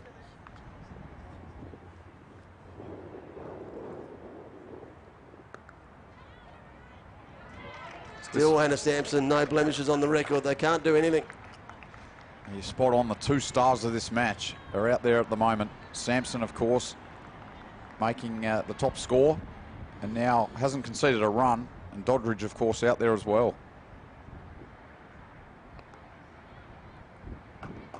At one stage had the figures of 3 for 1 in a T20 final. And came on to bowl when they were going at 10 and over. So it's not as though they brought her on the bowl to the bunnies. She bowled at the top of the order. That one, they got a big piece of that. Players running back. Oh, they both opted to leave it. They might want their time again. Hannah Sampson looking back down at both players out there. And I reckon both players actually could have got it, but neither really wanted it. It's easy from here, but they both kind of stopped. Hannah Sampson wanted one of them to go. She concedes 2 runs, her first runs of the day.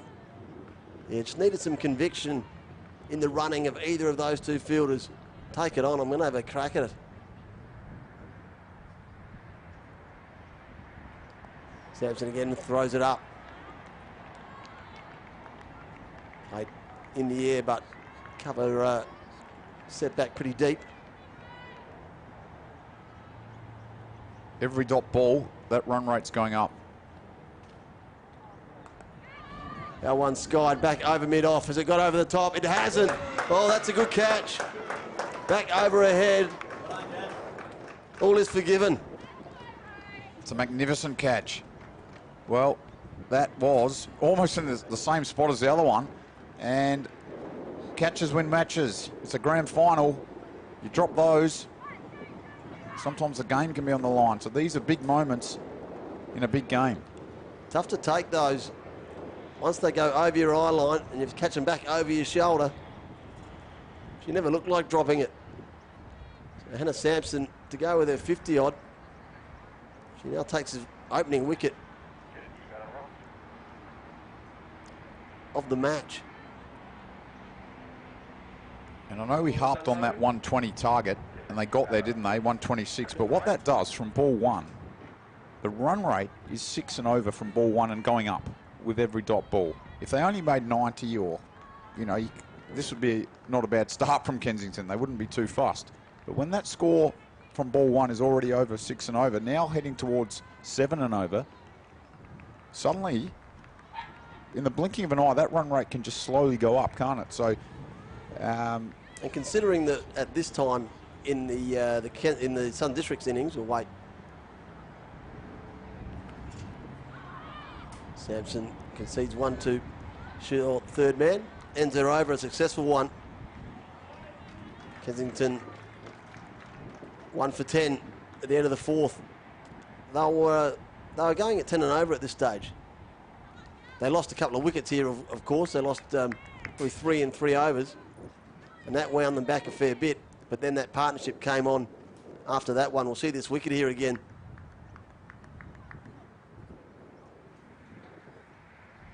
It was just a magnificent catch in the end, wasn't it? It was probably there to go for, but really running back. Sun's come out now, so there's a bit of sun in the eyes as well, and held it well. It's going to be Wilson to continue.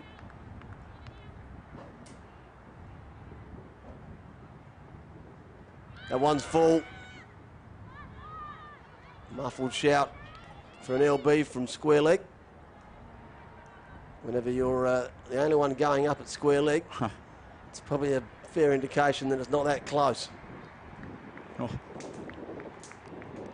What are your thoughts here, Pickles? Do you think Southern Districts need 10 wickets here, or do you think they can actually contain Kensington with this total? It's a tricky one. You'd normally say you'd need 10 wickets in this situation. Well, I think there'll be a time where that decision will be made.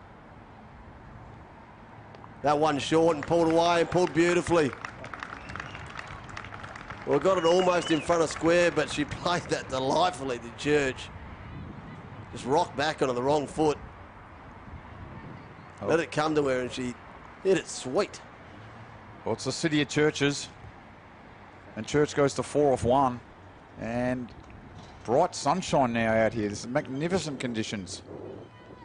If you want to get down here to Karen Walton Oval and then head to the Adelaide Oval, what a day you could have.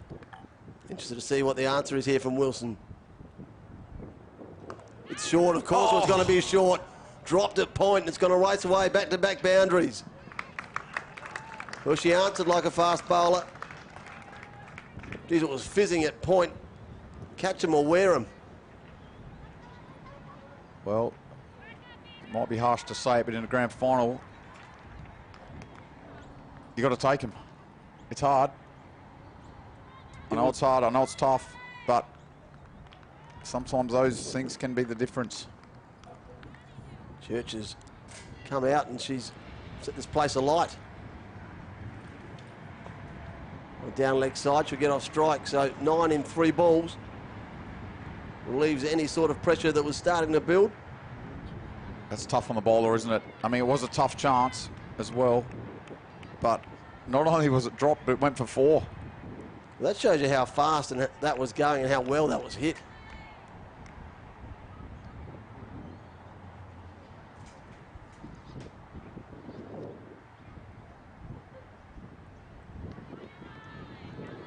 Doddridge happy for that one to go through to the keeper. Looks back at the umpire. Bit of a plead. Come on. I guess my point earlier, Pickles, was can Southern Districts win this game just by trying to contain, or do they need to bowl Kensington out to win? That I would think that they would have come out looking to take the wickets. Yep. Bowl from Wilson. And then they would have... Then they start reassessing over after over after over. Every time you keep talking about that run rate and that score. Yep. And if after 7 overs they've only taken 1 wicket, but the runs are still low, well then wickets are out the door. Don't worry about it. We're not going to take 10 wickets in 13 overs. If we do, it's because they're trying to marm over cow corner every ball, and they're just giving up wickets. Yep. But so let's now play a constricting game, making it hard to. But in this game, which is ridiculous in this game of T20 cricket, the tactics change every 3 overs. Right now we've got to move this way now, and you would have thought that that could never happen. Every over sometimes, so the game can just change. And as you said, they probably would have come out there thinking, well, we need 10 wickets, but now with that run rate so low, they can look to just constrict it a bit. So 1 wicket in the shed. 5 overs gone. You can start to do the equations yourself. Well, we certainly are up here. Well, 9 more wickets, 15 overs. It's getting closer to that 1 wicket per over that we're going to be able to bowl them out. Then you say, well, is that realistic? But then you've got to throw in the way that the T20 side bats. I'm going after everything because the run rate is 10. Off the back foot, Church a little bit more compact than she was in the last over, where she took Wilson down for back-to-back boundaries, won a pull shot that was delightful. And then she went one better with the cut shot that burst through the hands of Point. That one wide. Didn't get away with it this time. But Hannah Sampson. The umpires have been consistent on that all day, haven't they? They've anything just wide of that outside off stump there, they're calling, and it's fair for both sides. Thrown up by Sampson. Can't invite Church to go up over the top, and hoping to get her to miscue one of those two mid-on and mid-off, mid-on and mid-off fielders that are set reasonably deep.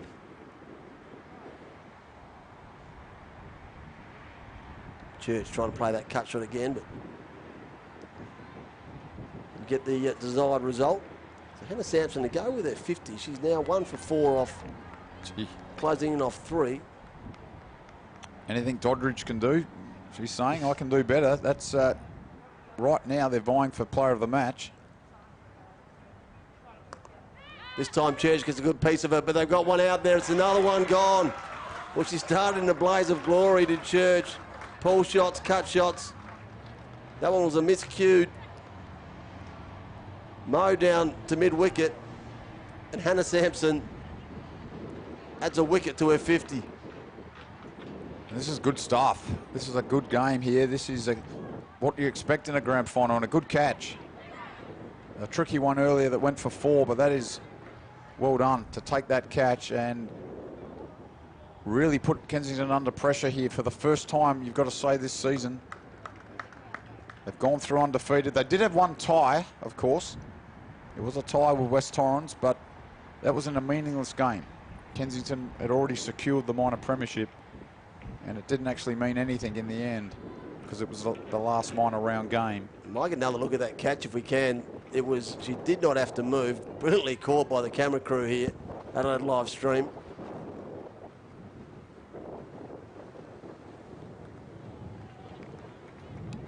Church smashed it straight down her throat. She's out on the boundary in the bunker. You get another look at it here.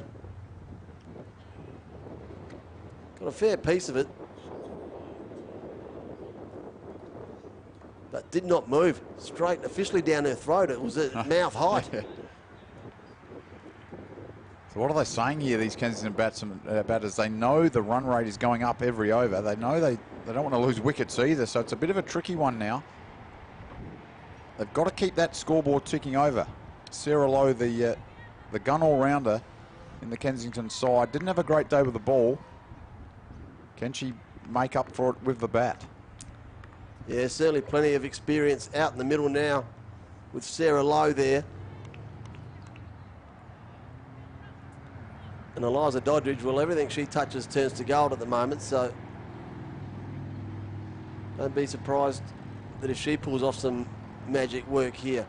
Kelly Simpson, done for 16, and the wicket taker so far is Hannah Sampson. She's got both of them.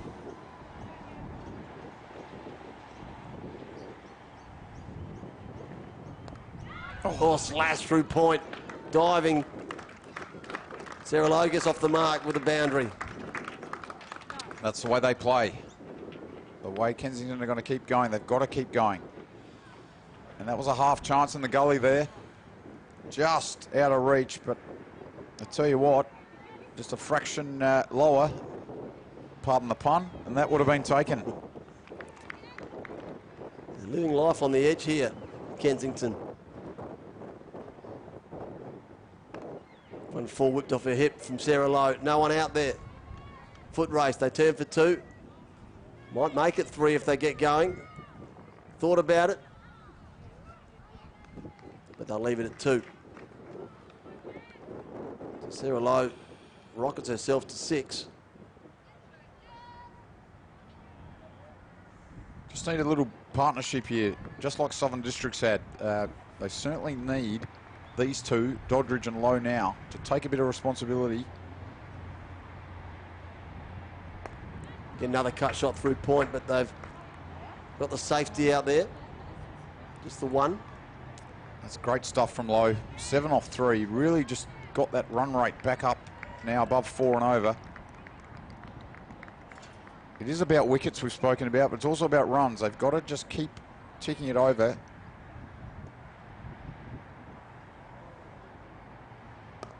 Sarah Lowe goes over cover.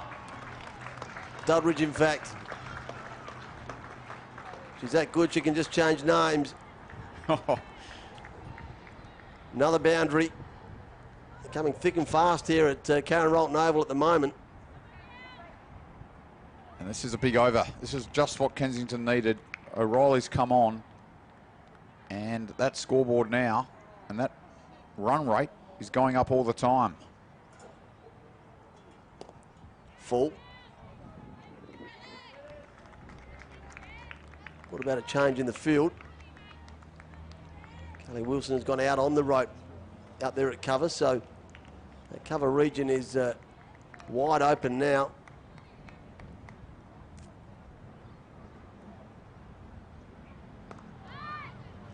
Doddridge cutting behind square, but fielder out there. Keep it to 1. Ends the over. Good one for Kensington. They're 2 for 33 off 7. So back to your question about can they bowl them out? Can they just keep them down? They need 96 from 78 balls. They're the sort of things they'll be talking about. What's the best way to do that? Is it by keeping them down? Is it because we need to take more wickets? They certainly need to break this partnership, because if these two get going, then it's, for mine, I'm saying game over, because they play good cricket shots, they play sensibly, but they also play expansive. They can go over the top and they score quickly. So it won't take long to wheel in a run rate, or to to get it up to 50 and then 70, and then all of a sudden the 120 is not that far away. There's one thing at the back of their mind, though, isn't it? An unbeaten season, and this is a grand final. That's the elephant in the room that are in the Kensington players' minds. It's not a normal round game. Down leg side, sweep shot. So as we've spoken about, they should get this total. They should, but it's that other factor involved now. Chasing in a grand final in a season where you haven't lost a game, and in a season where you've basically destroyed Southern Districts in the 2 minor round games. Looks like the Southern Districts B grade have come around to join the support, so there's going to be a bit of noise.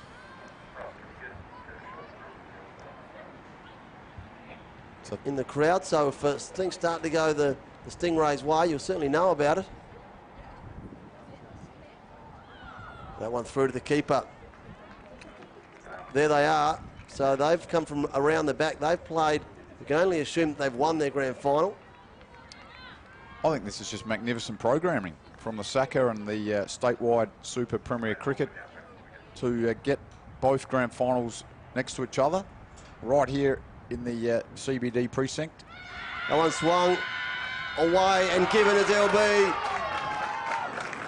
Oh, Hannah Sampson, she's on fire. Doddridge tried to work it on the leg side, wrapped her on the pad. Umpire took a long time to give the decision, but once he did, it was in the favour of the Southern Stingrays. They break this partnership. Second look at it here, back pad, crashing in the leg stump. Hannah Sampson pleading with this one. You've got to give that one. Eventually the umpire says, yep. Doddridge has got to go for 9. Kensington 3 for 34. Well, Doddridge took 3 for 6 and said, I'm going to be the player of the match. But Sampson made a 50 and has now taken 2 for 5 and said, no, you're not. The best 2 players in this grand final went head to head, and as good as Doddridge was with the ball, and that as you said, Pickles, was crashing into leg stump. And this is why they bat so well and they score so big, is now Shea Daly comes to the crease. So they lose nothing. but they can't just keep losing them. The Stingrays fan club came around just at the right time.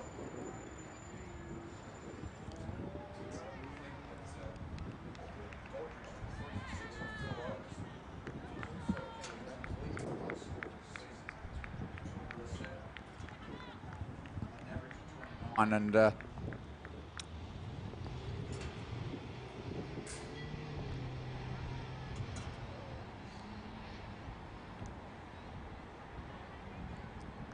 so Kensington now 3 for 34. We're in the 8th over.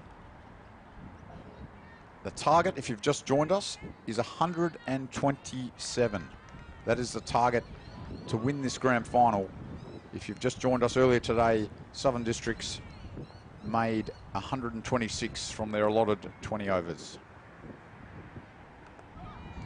All of that was on the back of Hannah Sampson, who's also backed that up with 3 for 5.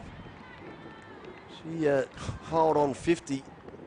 Having a fair game. And batted superbly.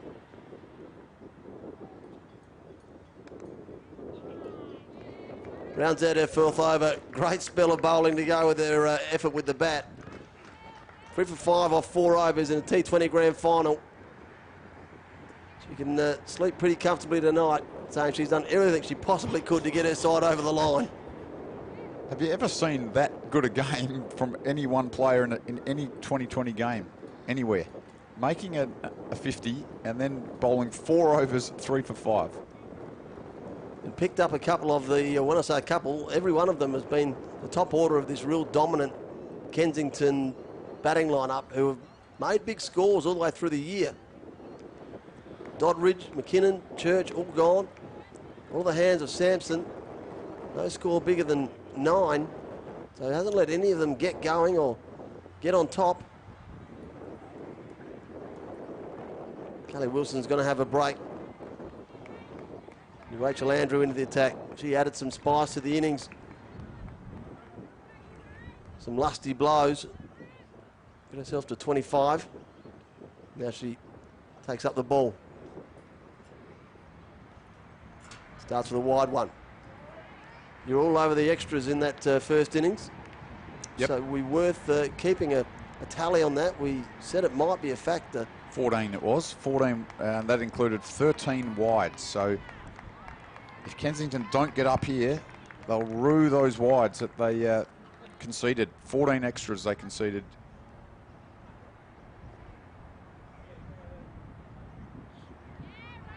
That one sneaks inside the line. Sarah Lowe, second look back at the umpire, saying that must have been close as well. A lot rests on Sarah Lowe here. She's the 3rd leading run scorer in this T20 competition. And in fact, only 2 players, of course, as I said, have made more runs. She's actually made 152 runs in this T20 competition at an average of 21 and a strike rate of 97. She's got a wilder bat. She's got some runs to get, though. So they know, Southern Districts know she's a big wicket.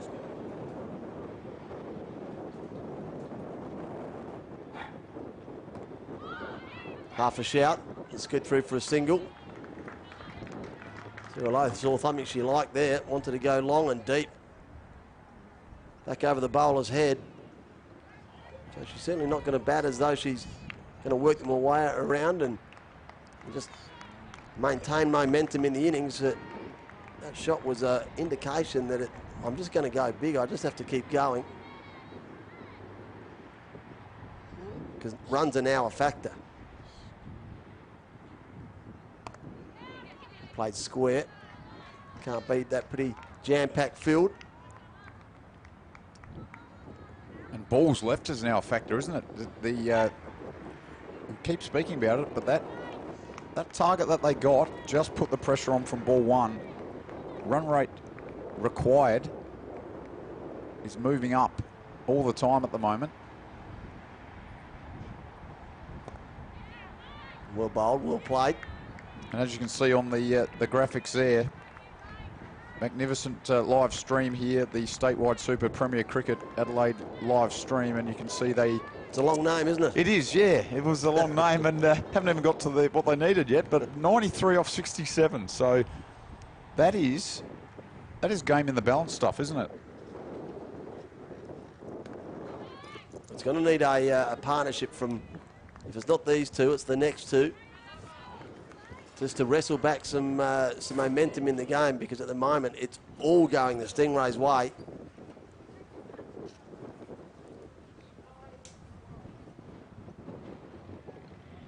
Keep going back to the summary.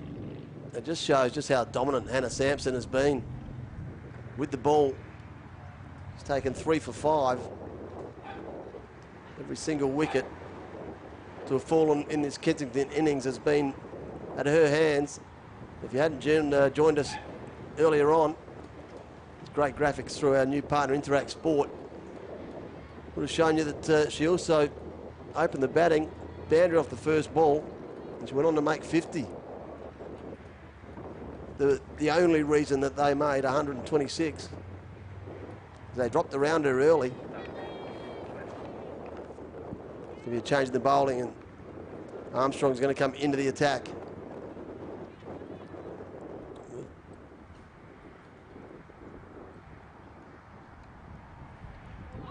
Leg spinners, that one's going to go down leg side.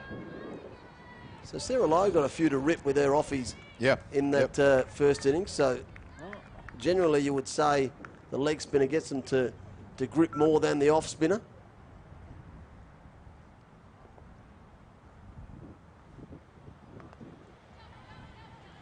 We've spoken about the pressure on the batsman, bit of pressure on the bowler as well, coming in, knows that if, you know, she goes for a few here, it could be the game on the line. So it's actually the bowlers are nervous too. Which is coming on the back of the spell of 3 for 5, and you've got to pick up after that. Good luck. That one's short, half a shout and given. Shea Daly can't believe it. She's staggered that that one's been given. Still standing there. And I'll tell you what, seeing it live, I didn't actually think she hit it either. We'll have a look here. You be the judge. It was a half a shout from the bowler. The umpire gave it straight away. But Shea Daly's reaction there gives you a massive indication that she was definitely sure that she didn't hit it. No batsman ever thinks they do. But that was a real show of, I never hit that. See if we can get another look at it here. Slow it right down maybe.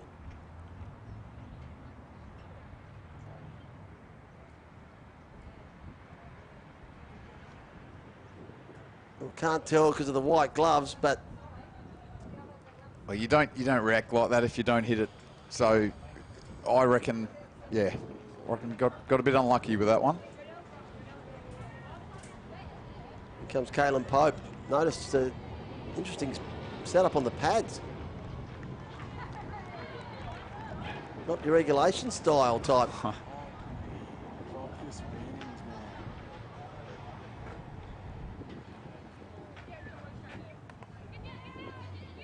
Pope just pushes one in mid-on and gets herself off strike and one straight away. Different coloured helmet too. You get a look at those pads there. Some sort of covering on them. It's almost like the long wicket-keeper gloves. Yes. Oh, the wicket-keeper pads. Pad wraps. That's the ones.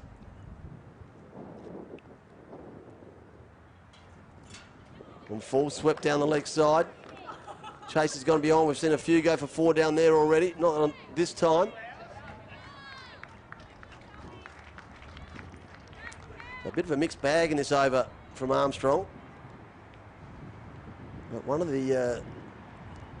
in the bag was a wicket, and that's all that Southern Districts would be worried about. They'd be ecstatic with that. They broke the Doddridge-Lowe partnership. 88 from 62 now. That one's short, flat.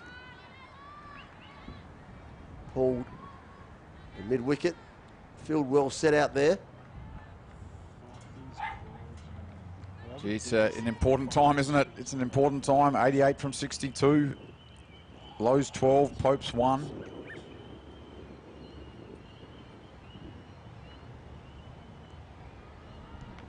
Wide outside off stump, through to the keeper. Ends the over, a good one, a successful one for Armstrong. 1 for 6. Her figures off her first one. Kensington 4 for 42, halfway through the innings. They've got 60 balls to go. 87 runs required, and they've got 6 wickets to play with. Well, if you're a betting man, I don't know where you'd go right now. It's tough, isn't it? Required run rate now up to 8.7 and over. So 8.7 now. It started at just about, or just above 6. They need a partnership.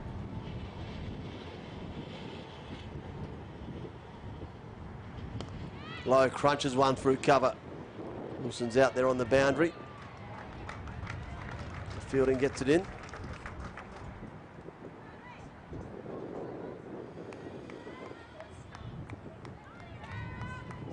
Yeah, if they don't have a partnership, what it's going to take is a one-man band, a real solo effort, someone to just go on a rampage. But through to the keeper, oohs and ahs.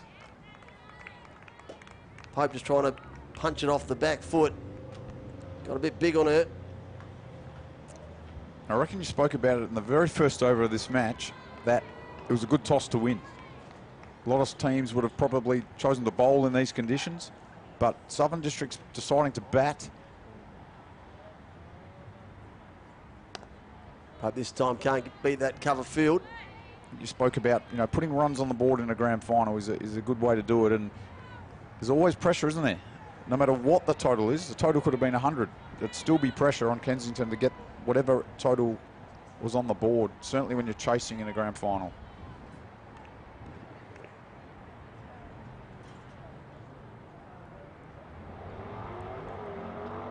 Hope this time lets that one through, wide enough and called wide. So extras slowly racking up. 14 as Daniel's been letting you know in the first innings, and thought that was going to be a factor. At the moment, they'll take 14 from anyone. That 5 wides is pretty big too. The wide that went for 4. Run out chance if she hits. Oh, misses. Well, we saw about 7 of them in 1 over. Might be seconds on there too. Lowe wants it back at her end. Not sure if I've ever seen a game with so many run-out chances and none of them taken. Out by a mile here, and they end up getting 2. Well, she was gone for all money. We saw that so often in the Southern District's innings. You've got to hit them. This time cutting and dropped. Yep, the reaction of all players there says that was a drop catch and a tough one, a very tough one, but a couple of missed chances. Will Pope make them pay? Flew to her right hand, threw out the right hand. Was hoping to get that in the midding.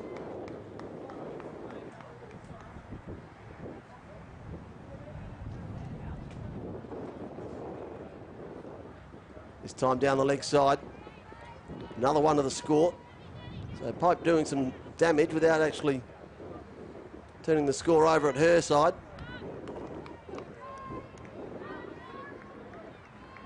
She's 3. Lowe's 13. Batted with a fair bit of aggression. 4 for 47 Kensington, still 82 remaining. Nice shot through cover. They're going to get through for 1. That deep field.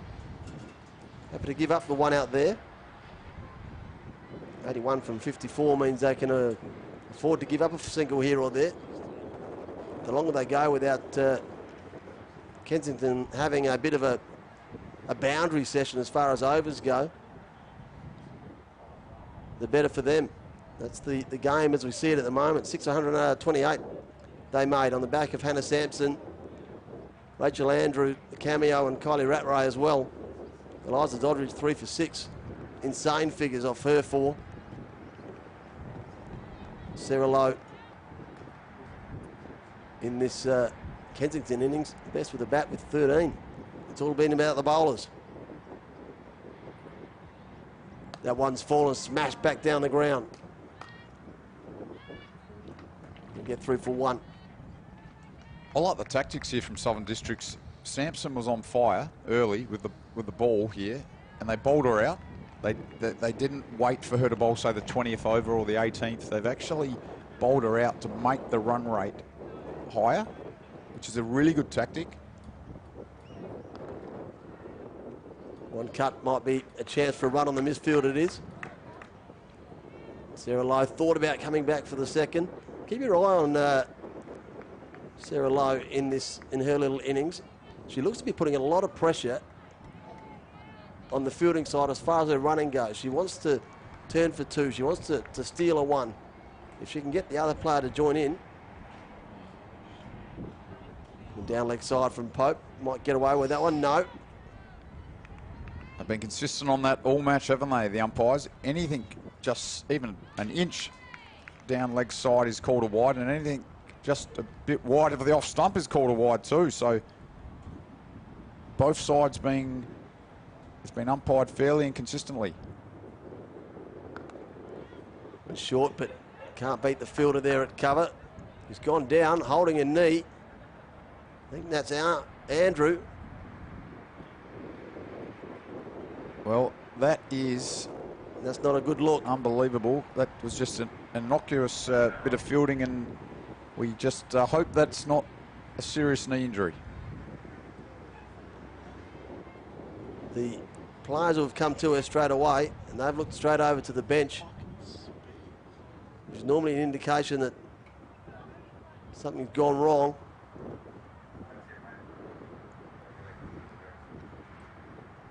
So as the game stands at the moment, it's something that you don't even bring into the fact. Now there's an injury to deal with. So slowly the, well, I'll say medical staff are going to come out of the, out on the ground to see what the issue is. But she hasn't moved from what we think is a knee injury. And it's a pretty sad moment for what's been a magnificent contest, a magnificent game of cricket here. And that's the current Kensington innings as it stands. Not much to write home about other than the Sarah Lowe's 14. She's still going at the moment in the middle. What I find interesting about that scorecard, Pickles, is that Kensington need their stars to fire. They're relying a lot on Doddridge, Lowe and Pope and Daly. They're all batting in the top 6 with both bat and ball. Yeah, their stars certainly are their stars at both forms. So the district's bowling effort so far has been sensational on the back of Hannah Sampson opening the bowling and the batting for that sake. She's 3 for 5. Kelly Armstrong, the only other wicket taker, she's mid-over at the moment. That over's been broken up because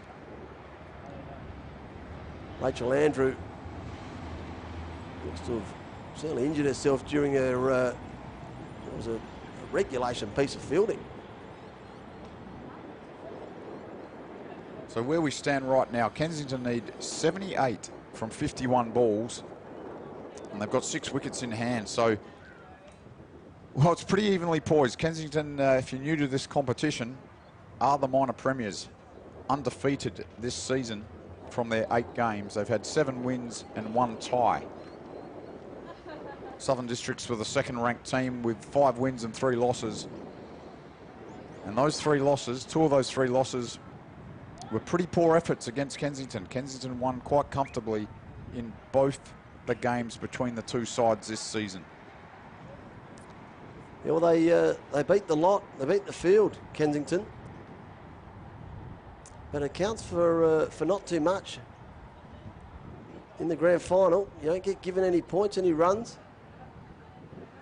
So, game just a bit of a stalemate, a standstill now. as the Southern District staff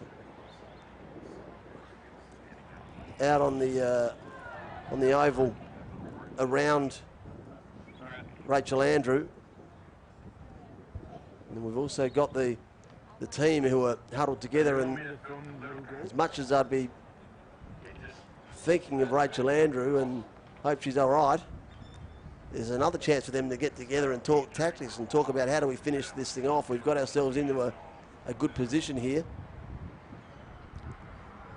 In a strange kind of way, is this a good thing for Kensington too? Normally batters don't like to have a break like this when they're out there, but it's been happening quickly. They've been losing wickets. They've been under all this pressure, and suddenly they just get a big breather and they get to reassess exactly what they need and just take a big, just a moment to just say, all right, we need 78 from 51. We've got 6 wickets in hand. How are we going to do this? It looks like the stretcher coming out. Sarah Jamieson is going to bring out a stretcher. So that certainly means she's not going to be able to carry on in the field, and the 12ers will come on and take her place. But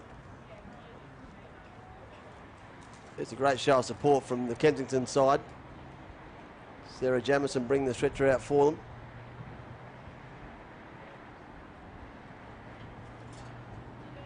We won't take too many, make too many assumptions about what's going on until we can get something concrete for you. So I wonder what Pope and Lowe are discussing. I guess getting back to the game, it's disappointing what's happening out there at the moment.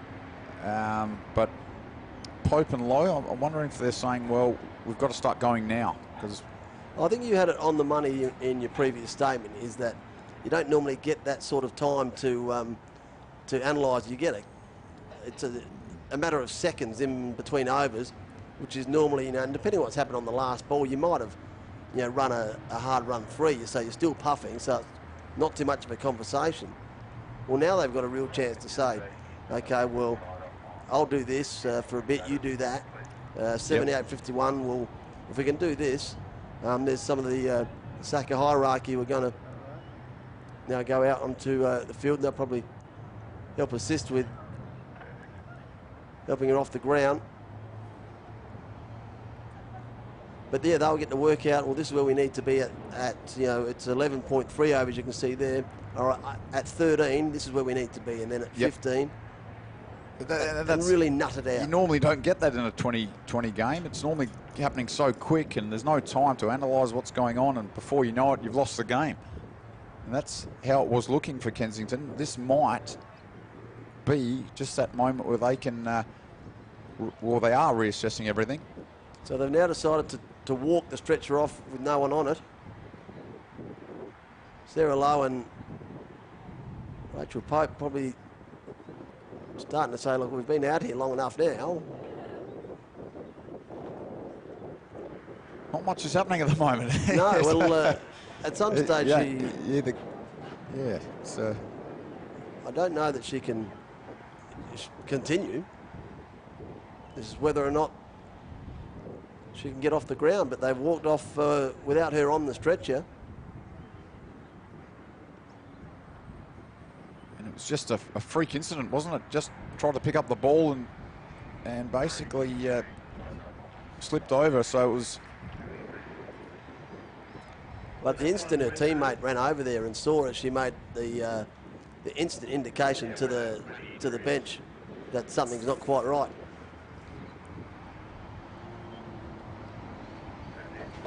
We might see if we can get some information for you.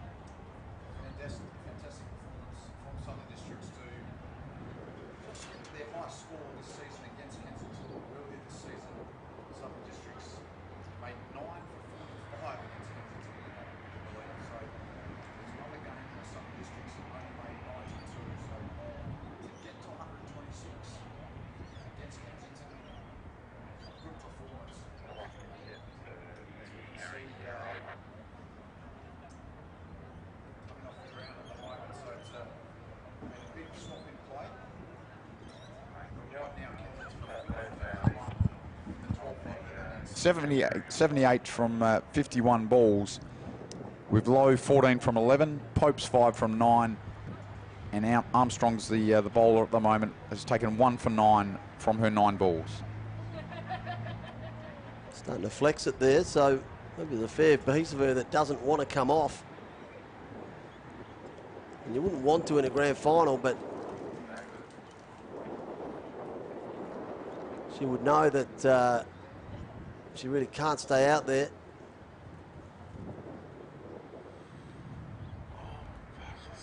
But refused the stretcher, didn't want to come off on the stretcher. That came off in a quick hurry. They took it out there to her, and that came off as fast as it went on. But walking on it means it's a much better sign than anything that you could have thought instantly.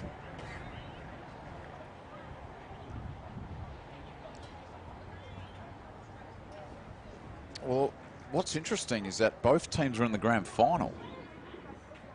So do you pick a 12th player when both teams are in a grand final? Do you pick a 12th player that doesn't play in either team, or do one of the B grade players who have just finished their grand final come on as a 12th?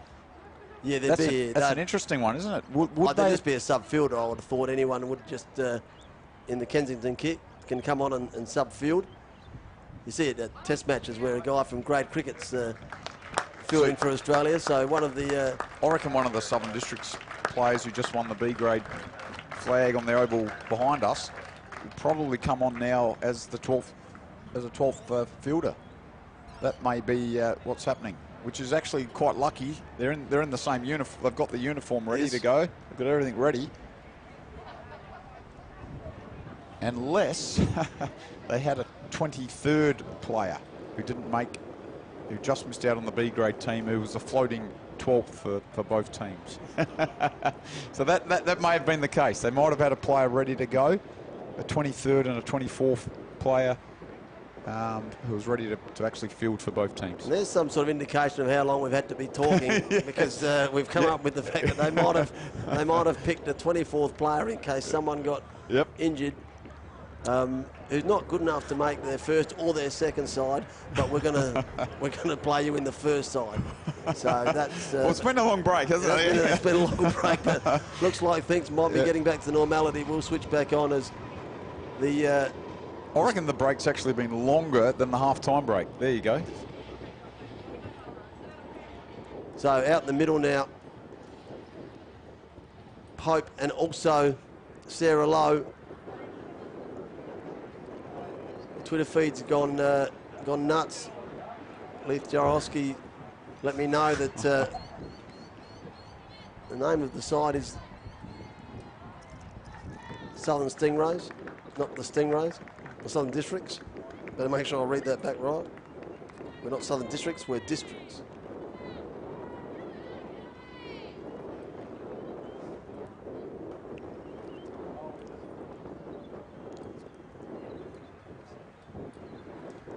So back we go from the restart. Rachel Andrew has injured her knee, fielding at cover. She's now off. So another little avenue in the game to consider for is that the bowling in the overs, how many she'd bowled, who's going to finish off for her. The leg spin of Armstrong continues, and that one's slapped square for 4. So the break hasn't slowed Pope up. That's a magnificent shot. It's been a lengthy delay, and she's just come in and played it as if she's been facing every ball for the last 10 or 12 minutes. So that is a really important boundary. Gets that target down now to 74 from 49. And in a strange sort of way, as I spoke about earlier, the break might have actually given Kensington that chance to reassess everything, when normally a break doesn't help the batters.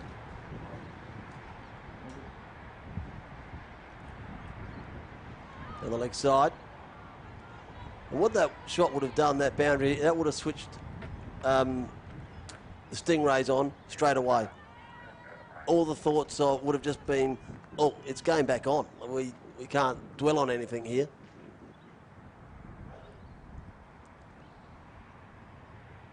Pope again opens that front leg, give herself some space, but can't replicate the previous shot. Gets herself 1, retains the strike. She moves to 10. Kensington 4 for 57.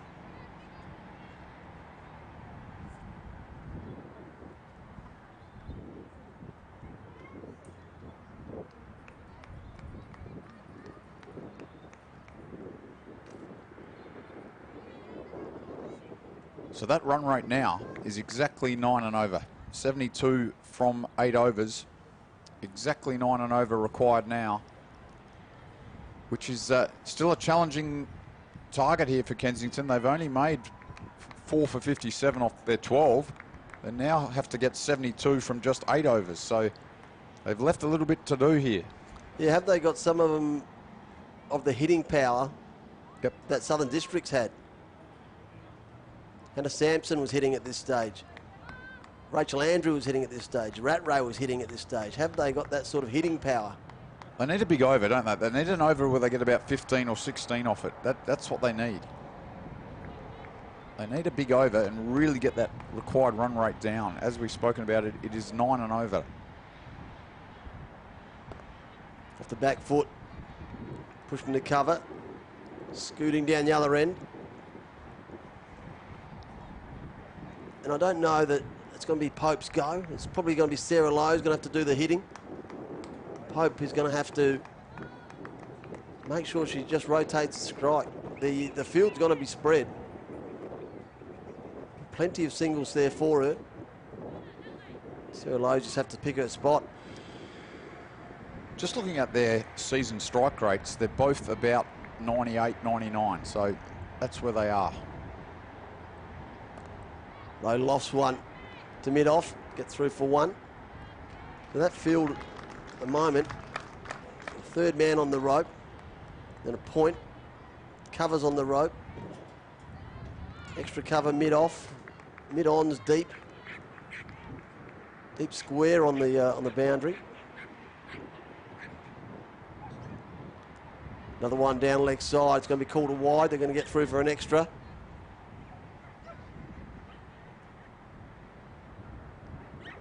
Maybe it's not called a wide. Make it no signal at all. Hit it.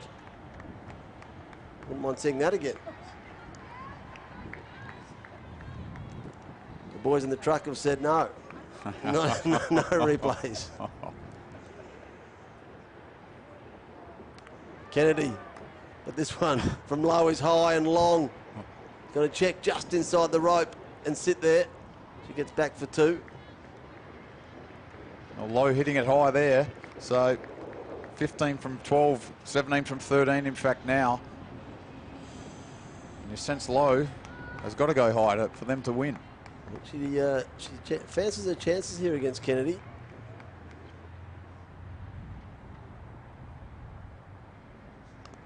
Oh, miscued that one, but you wanted a big piece of it. More pressure now on all players out there. The Kensington players that are going to come in next, they know they haven't lost a game. They know that it's a grand final, and the pressure's on. That one's short and slapped square. Kelly Wilson. Gee, that was good fielding. Just fielding out the rope. It was pretty crisp, wasn't it? Oh, gee, that was really good pick up, and we've seen quite a few misfields, but that was as clean as we've seen all day. As Kensington now go to 4 for 63 from 13 overs. Sarah Lowe's like a cage line out there at the moment. She just walks around the crease. She's after she plays her shot, she's walking down the pitch. She wants to get going. She's just not middling them at the moment, but she's... You get the feeling if it turns for her, it's going to explode. So the longer that she stays out there, the more chance that she is of having either 1 or 2 or even 3 of these overs that you're talking about. She faces now.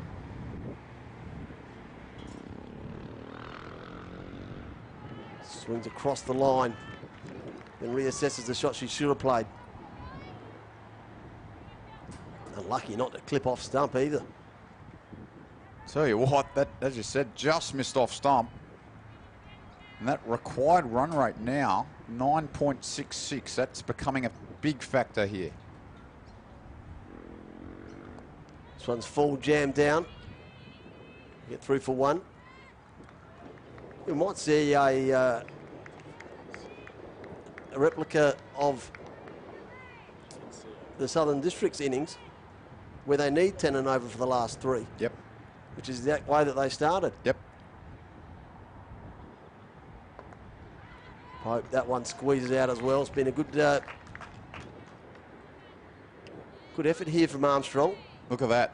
Just that one dot ball there, and the run rate now went to 10. So every dot ball, every single, in fact, the run rate goes up as well. That one was full. Smashed him it off. Another run out chance. That one misses. I don't think I've seen a game with there's been about 10 run out chances in this game. They've all just missed the stumps. But certainly Pope had to do that. Had to run. Get a second look how close it was. Well, that's why there was no oohs and ahs. It wasn't that close. Had to go. You've got to go now.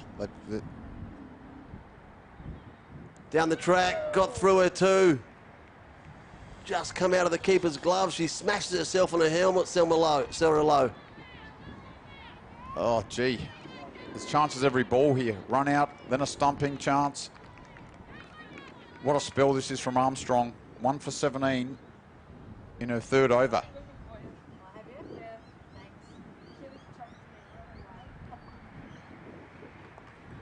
Full again, jammed down on it. Well bowled. Great over.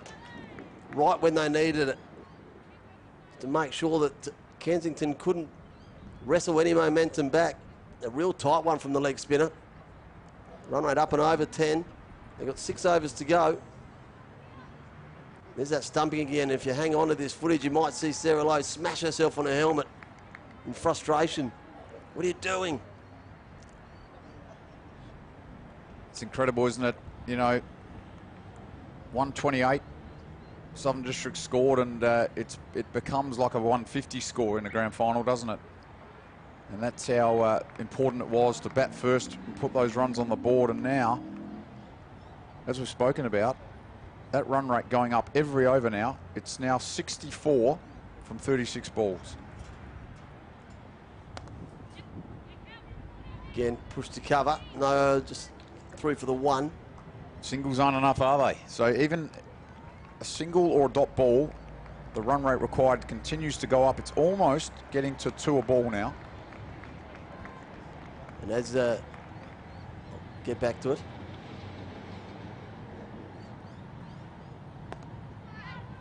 Square from Sarah Lowe. Point does the fielding. You asked me about can they bowl them out, do they contain them? And I said it changes. Well, now they don't care about bowling them out. Yep. Not an issue. Not an issue at all.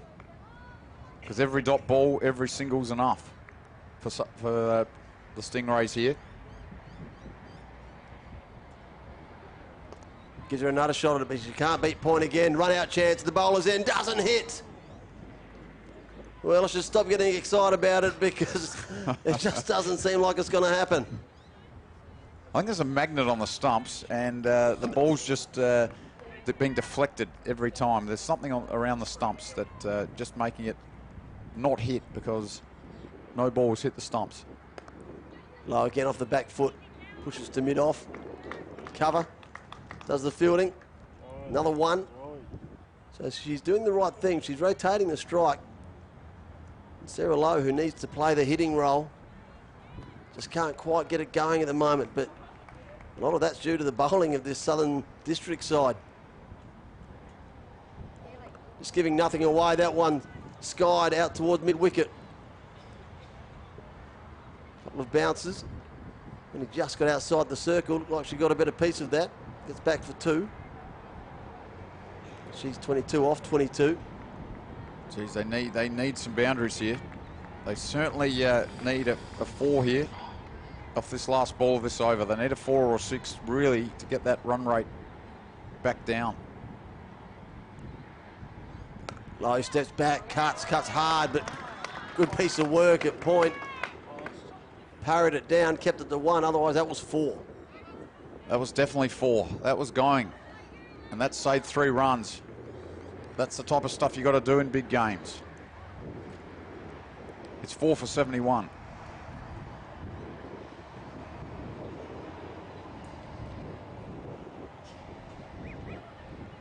So Kensington now need 58 from 30 balls, and that required rate is almost 12 and over now. So it's getting to the point now we're almost 2 a ball. We're 2 a ball will still not be good enough. They actually need a big over here.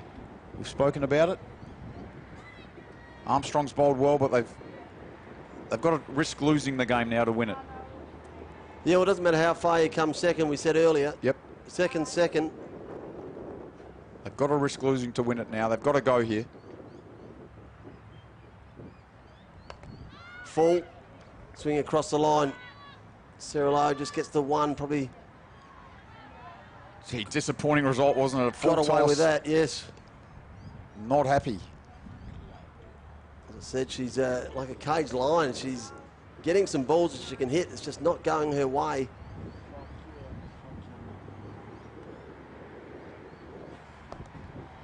Armstrong again, zeroing in on leg stump. Another 1 to the score. It's been an impressive spell from the leggy. He's conceded the 19 runs. Has taken a wicket as well.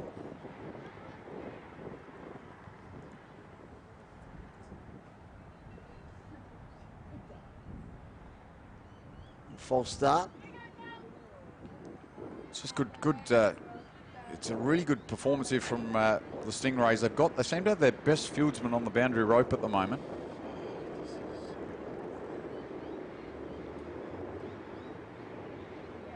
Another 4-1. This time Cerullo does get a good piece of it. Been a long-awaited boundary. Long time. Can't remember the last time one came. But she gets one. Is that the one that gets her going? Well, it's got to be now, because that was a crucial boundary there. Almost could have been a no ball as well, over a full toss over the waist, but exactly 2 a ball needed now.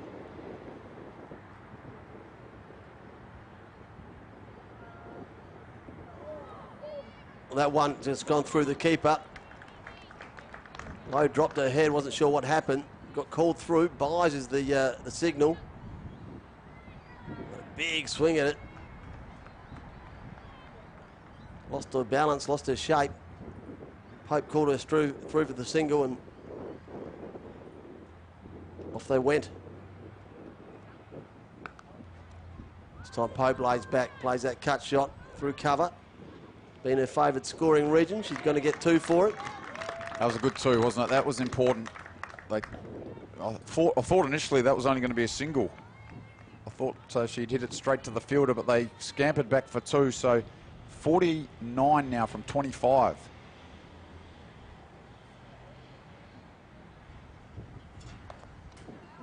Pope again goes long and low. Got 3 deep back there of the Stingrays. It's going to have to go over them if you're going to go straight looking for a boundary. But they most definitely are not out of it. Kensington, they've got 2 batters who are in. 28 off 26 and 19 off 21. And Caitlin Pope. And although we're banging on about the runs and balls, that is what T20 cricket is. And if these 2 stay together, they'll just keep going and going.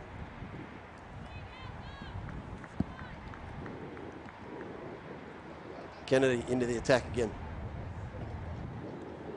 Well, went for the ramp, did Caitlin Pope. She's been batting so well, regulation shots, tried the funky option. I think the problem is, though, that they're batting well, but the regulation shots aren't enough, are they? They're just not enough now. They need something incredible to happen here. They need a big over, we've spoken about, and they haven't got it yet. Big shout, probably too far down. And have you spoken about Pickles? Wickets don't matter now. It's certainly the Stingrays are out to contain here. Of course, they want to break this partnership, but they reckon they can win without actually bowling Kensington out. Of course, they're out to contain. The one wide, called wide. Another one to the score. You see 48 from 22, 47 from 22. Of course, ball count doesn't go down, so extras also a factor. Swings hard, does Caitlin Pope, gets all of it. Couple of bounces, we've seen a few boundaries down that end. She gets her first, she goes to 23. Well, that was exactly what was needed, a wide and then a 4. So technically 5 off that ball, and that is a big moment. So 43 from 21 now. They've got to keep going here. As you said, risk losing to win it. They've got to just keep swinging. They need another boundary this over. That one goes back down the ground again, but they've got mid-on set deep on the rope, so it's just going to be the one. She does her own bit of fielding there too, Caitlin Pope, so she's pretty involved. Did quite a lot of bowling as well. He's done everything.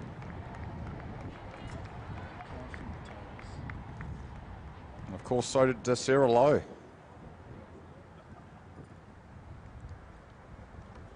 Gets a full one, one-handed.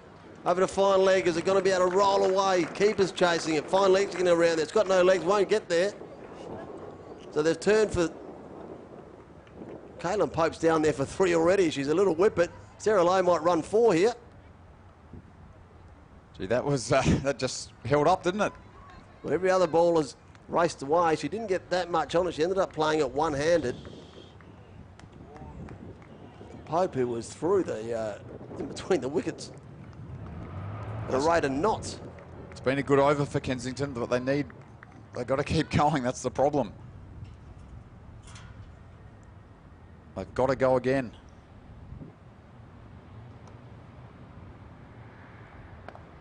So across the line, no one else out there.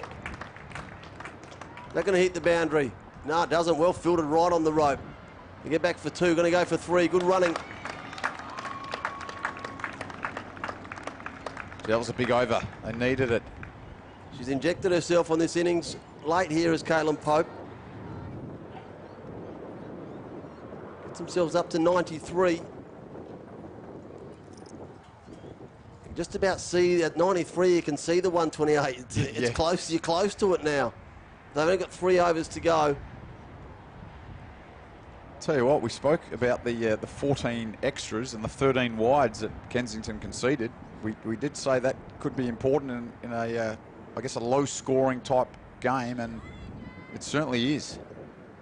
There was one ball that was a wide that went for 4, and that was 5 off not even a ball being bowled. So little things like that all add up at the end of the game. Hope you're enjoying the coverage here. Adelaide live stream. Paul Bonza and Sam Tugwell in the truck. Adrian Pickles here on the mic with Daniel Frangos and Brodie and Ross doing all the camera work for you. Going to work to the leg side by Caitlin Pope. Get 3 for 1. It's not going to be enough though. The 20 ball differential between runs and balls, they've got to find them somehow. They won't be able to do that with singles. They had a pretty good over last up. They're going to need to do something like that again.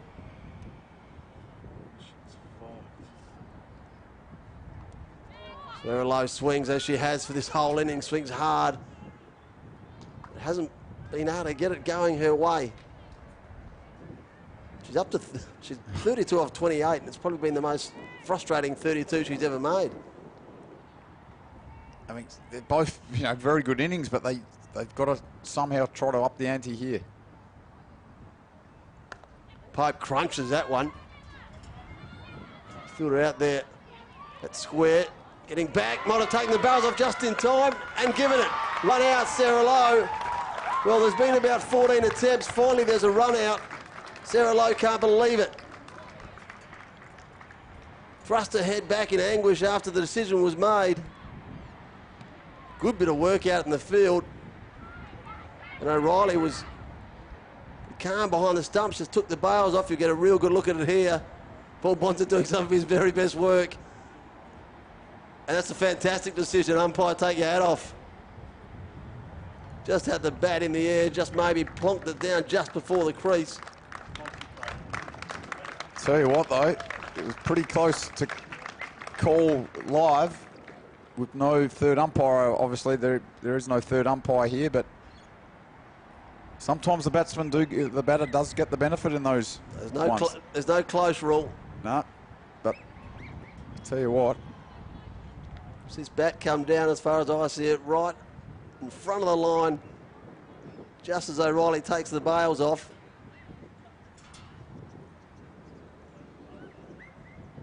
And there.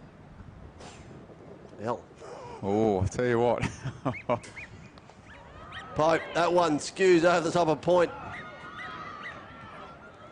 Another run. There's going to be back-to-back run-outs. Gone. Gone without facing a ball.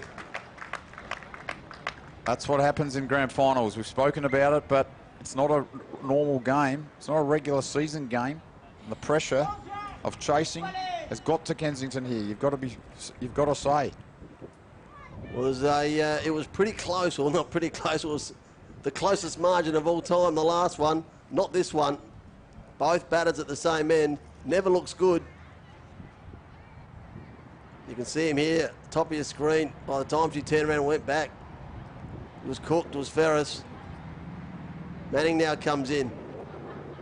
Caitlin Pope, who's just been involved in 2 run-outs. What the instructions be?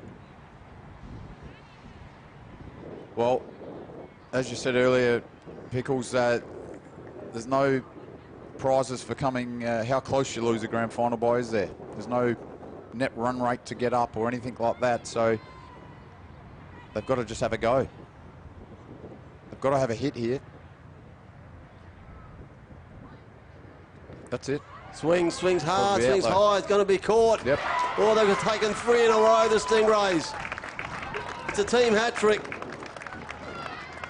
Well, the only good thing about that for Kensington is that Pope now is on strike. That's the only... They did cross in the air, so Pope is back on strike, but yeah, as you said, that's a team hat-trick. 3 wickets in 3 balls, and Southern Districts now are hot favourites to win the grand final here of the Statewide Super Premier Cricket T20 women's competition. Yeah, if they don't, it's going to be because we've seen something amazing from Caitlin Pope. She's going to have to have really turned it on. Sarah Jamieson now joins her at the crease.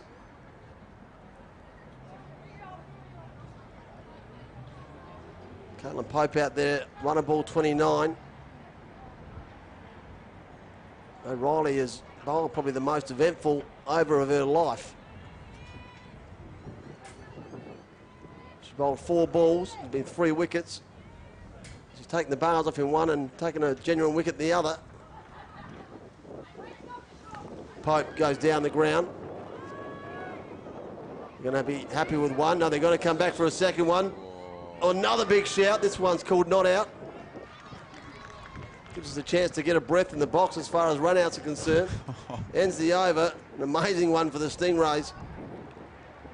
Kensington 7 for 96 in the statewide Super Premier League T20 Grand Final, chasing down the Stingrays 126. There's another look at that run out. That's how it all started.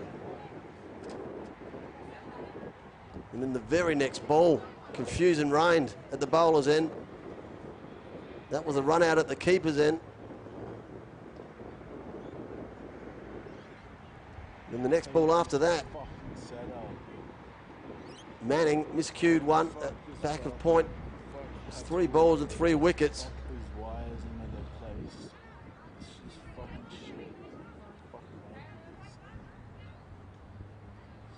If you're a Stingrays fan watching the live stream, I'm sure you're enjoying yourself right now. Will they be cracking the Champagne Open already, you think? Or they might just hold off for 12 balls here, because it's not over yet, but right now they're in the box seat. Pope's still there though. No, at the wrong striker, the non-striker's end, so she's... Yep, so it's 7 for 97 off 18 overs. 32 now required off 12 balls. Full. Jamieson tries to work it at the leg side, just gets enough, maybe pad on it. It's good stuff. It was good running. That was what was required for Kensington here.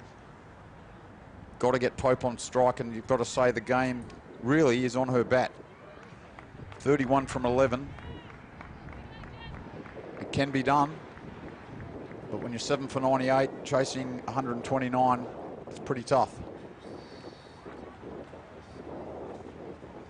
Pope tries the ramp again. No success. It's frustrated. Looks away to the point. They just haven't been able to have that really big 2 overs in a row where they've got that run rate required right down. They just haven't been able to do it. This one up in the block hole, well bowled from Kennedy. See the frustration growing on Caitlin Pope. It's just been a masterclass, really, of bowling and fielding from the Stingrays, because they have been under pressure out there. The balls have been flying to the boundary at times, and it's been some excellent fielding. Caitlin Pope swings hard again, swings herself off her feet. So it's the over they absolutely wanted, isn't it? To get themselves so that they can bowl the last over. Yep. With almost knowing.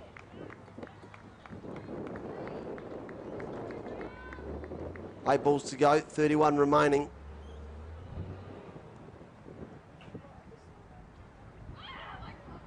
Pope again has to dig one out. They get through to cover. They take one.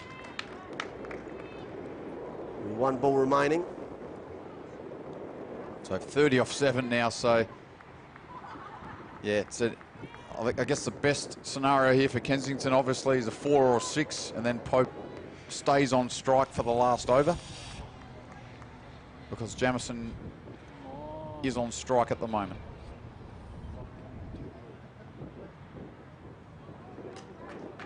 Tried to heave one down the leg side. Missed that one. Ends the over. Another good one for the Stingrays. They just keep coming, the good overs. 6 balls to go in the grand final. Statewide Super Women's T20 Grand Final. And as we sit with these 6 balls remaining, 30 runs needed by Kensington. Caitlin Pope out there. She's going to face them. And if they're to win, she's going to have to be at that end for the entire over. Just crunching boundaries. She sits there with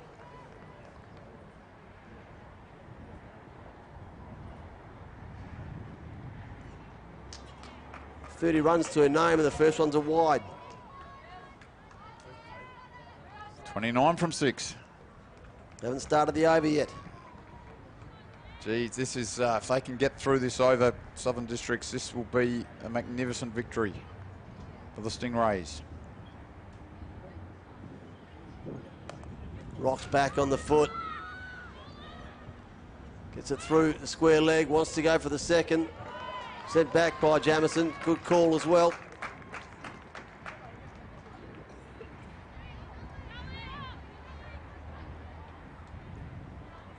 Can already see the district's second 11. The Southern District. Southern District's second 11 in front of us here with their trophy. Already the first graders. The trophy's being polished at the moment. A few adjustments to the field here. Sarah Jamieson, the left-hander. Final leg was sent back, now coming back up. Mid-off and mid-on, back on the rope. Both out square deep on the rope.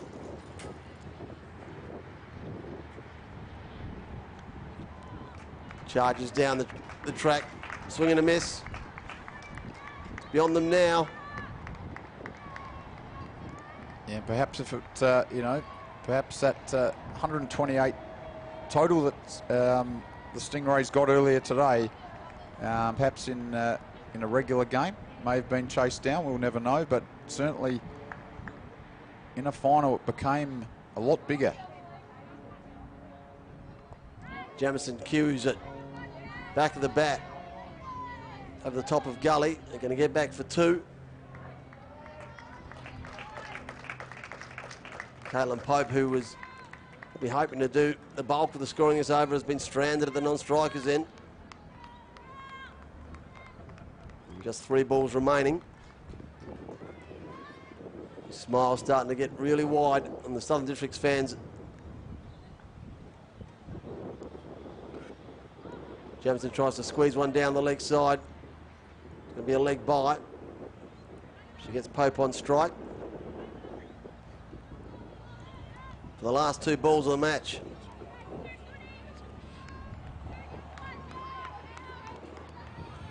Well, avoiding chaos. Riley just needs to get these straight.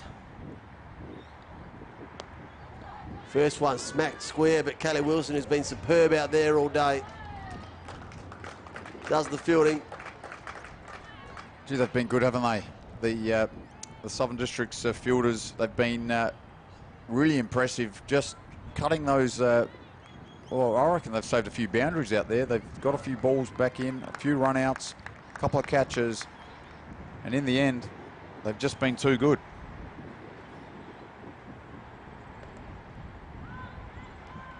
No one just cues to mid-wicket. Ends the match, and the celebrations start. They come streaming together in the middle of the wicket. The B-grade side runs out as well, so it's going to be a massive huddle of red in the middle of the ground. Enormous team performance from the Southern Stingrays. Hannah Sampson, who opened the batting, 50. And then went on a rampage with the ball as well. And the undefeated Kensington side all year. Walk off, end the year with nothing. Southern Districts are T20 champions for 2019-20.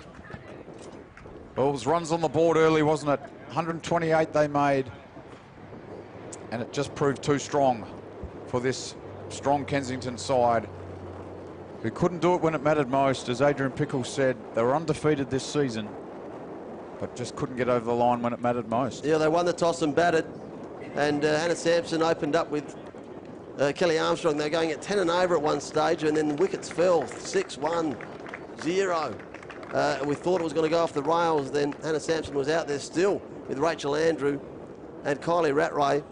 All the while, Hannah Sampson was just going sensationally. Kylie Rattray 23 not out. She went nuts at the end. Yep. Hannah Sampson's innings was superb, and she just held it together all the way through. The bowling performance from the Kensington side was equally well done. Caitlin Pope, they opened up, they fought back. Eliza Doddridge was superb. She had 3 for 1 at one stage, and then took an absolute blinder to get rid of Hannah Sampson. And the others all did what they needed to do. It was just a really good batting performance. I mean, Kylie Rattray's 23 or 15 will be overlooked in the bigger picture, but that 23 or 15 was a magnificent cameo that turned a mid-range score into a good score. And then coming out to bat, Kensington knew what they had to chase, knew what they had to get, so they would have had their plans in place. Lost early wickets, which all went in the way of the Stingrays. Hannah Sampson doing all the damage at the top of the order. She got a lot of them chewed up a fair bit of balls, Shana McKinnon. And once that pressure got too much from when the balls and the runs, the equation was starting to get big. We saw chaos with run-outs. Hannah Sampson 3 for 5 on the back of her 50 was just sensational, and helped all the way down the line from Jessica O'Reilly wickets. Kelly Armstrong, the leggy, bowled beautifully as well. You can see the table there set for the presentation. So that was the summary. Southern Districts 128 they set. They would have been happy with that. Would have walked out knowing that that's something we can bowl to. And certainly they did it. 7 for 106, the result from Kensington. You've got yourself your 2020 premiers. Oh, just a magnificent game all round, and really impressive performance from Hannah Sampson, who set the tone, didn't she, early, hitting a 4 from the very first ball of the match. They raced to 30 off 3 overs, and it just set the tone. And then to come on and bowl 4 overs, 3 for 5, when the game was on the line early, when Kensington were batting, was superb.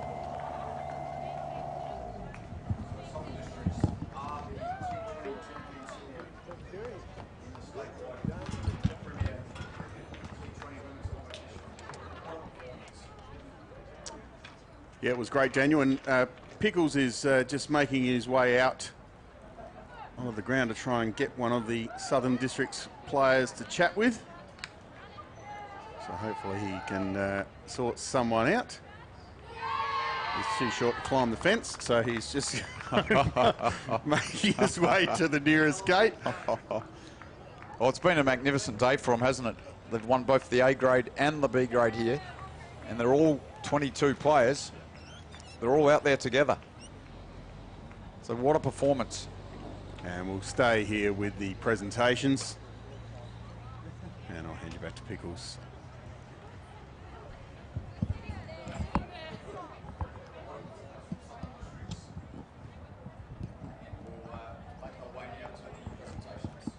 All right, we'll get this award presentation started. My name's Steve Busbridge from the South Australian Cricket Association, Premier Cricket Manager. And I'd firstly like to thank both Kensington and Southern Districts for reaching today's final and putting on such a spectacular game. I think both teams deserve a round of applause.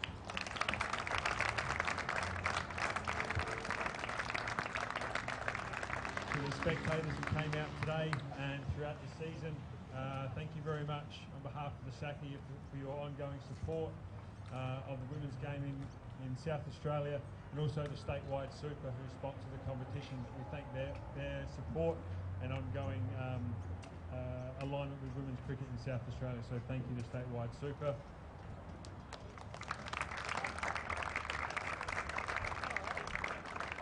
I'll call up the 2 umpires for today. Thank you for officiating a fantastic match. To both umpires, please step forward.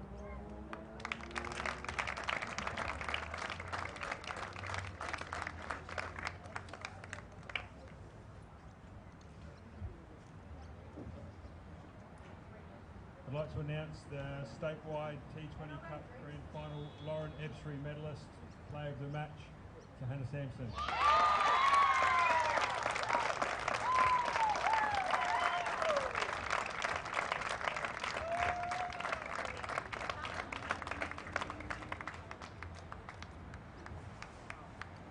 Unfortunately, obviously grand finals, there's only one winner, but I could ask the captain of Kensington to come forward and say a few words, please.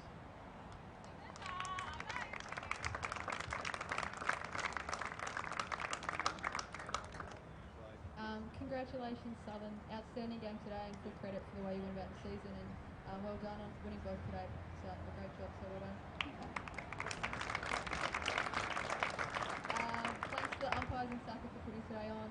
Jamie, Nick, Jane, thanks for all your help throughout the year.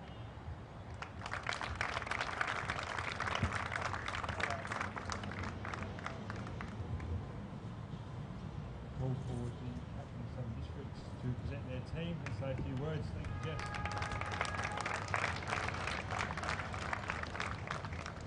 Thanks to the Kenzie girls, best team all year.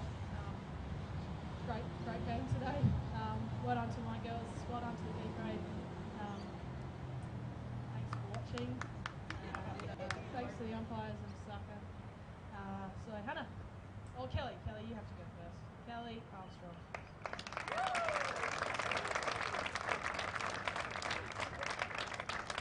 Riley Rattray.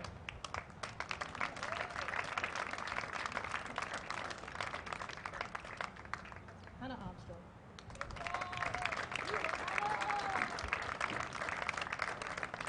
Narelle M.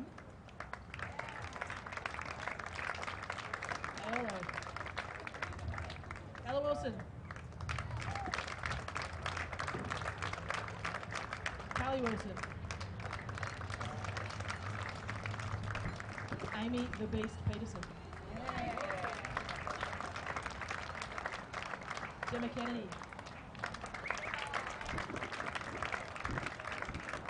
Rach Andrew. You can hobble over.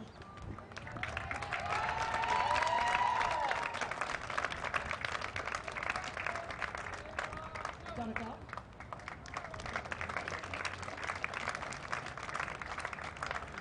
Anna Sampson.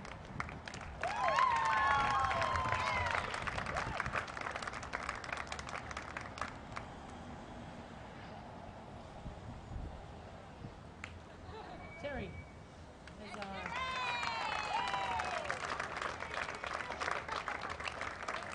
And Kempy.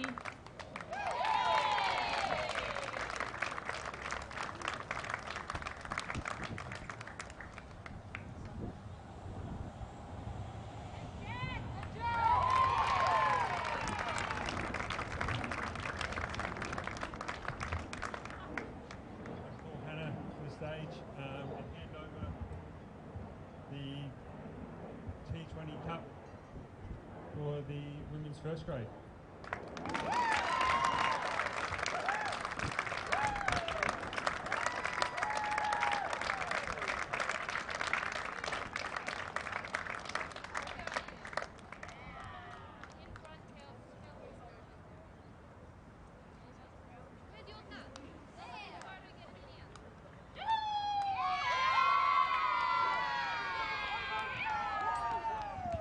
So there you have it, presentations run and won.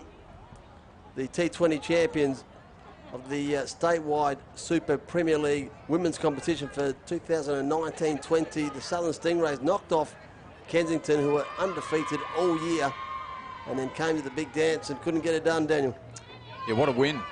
Came in as underdogs, didn't they? And really from ball one, wasn't it? Hannah Sampson hitting a 4 off the very first ball of the match and set the tone, because they were on about 30 after the first 3 overs. Sampson ended up making 52 and then came on with the ball, if you don't mind. Took 3 for 5 to, as you just saw, collect the player of the match. Yeah, I don't think there was any mystery about that one. So, look, we hope you've enjoyed the stream. We've loved bringing it to you here on Adelaide live stream. Adrian Pickles here on behalf of the whole crew. Paul Bonza, Sam Tugwell, Daniel Frangos, Brody and Ross on the cameras. We look forward to joining you next time when we bring you some more cricket here on Adelaide live stream.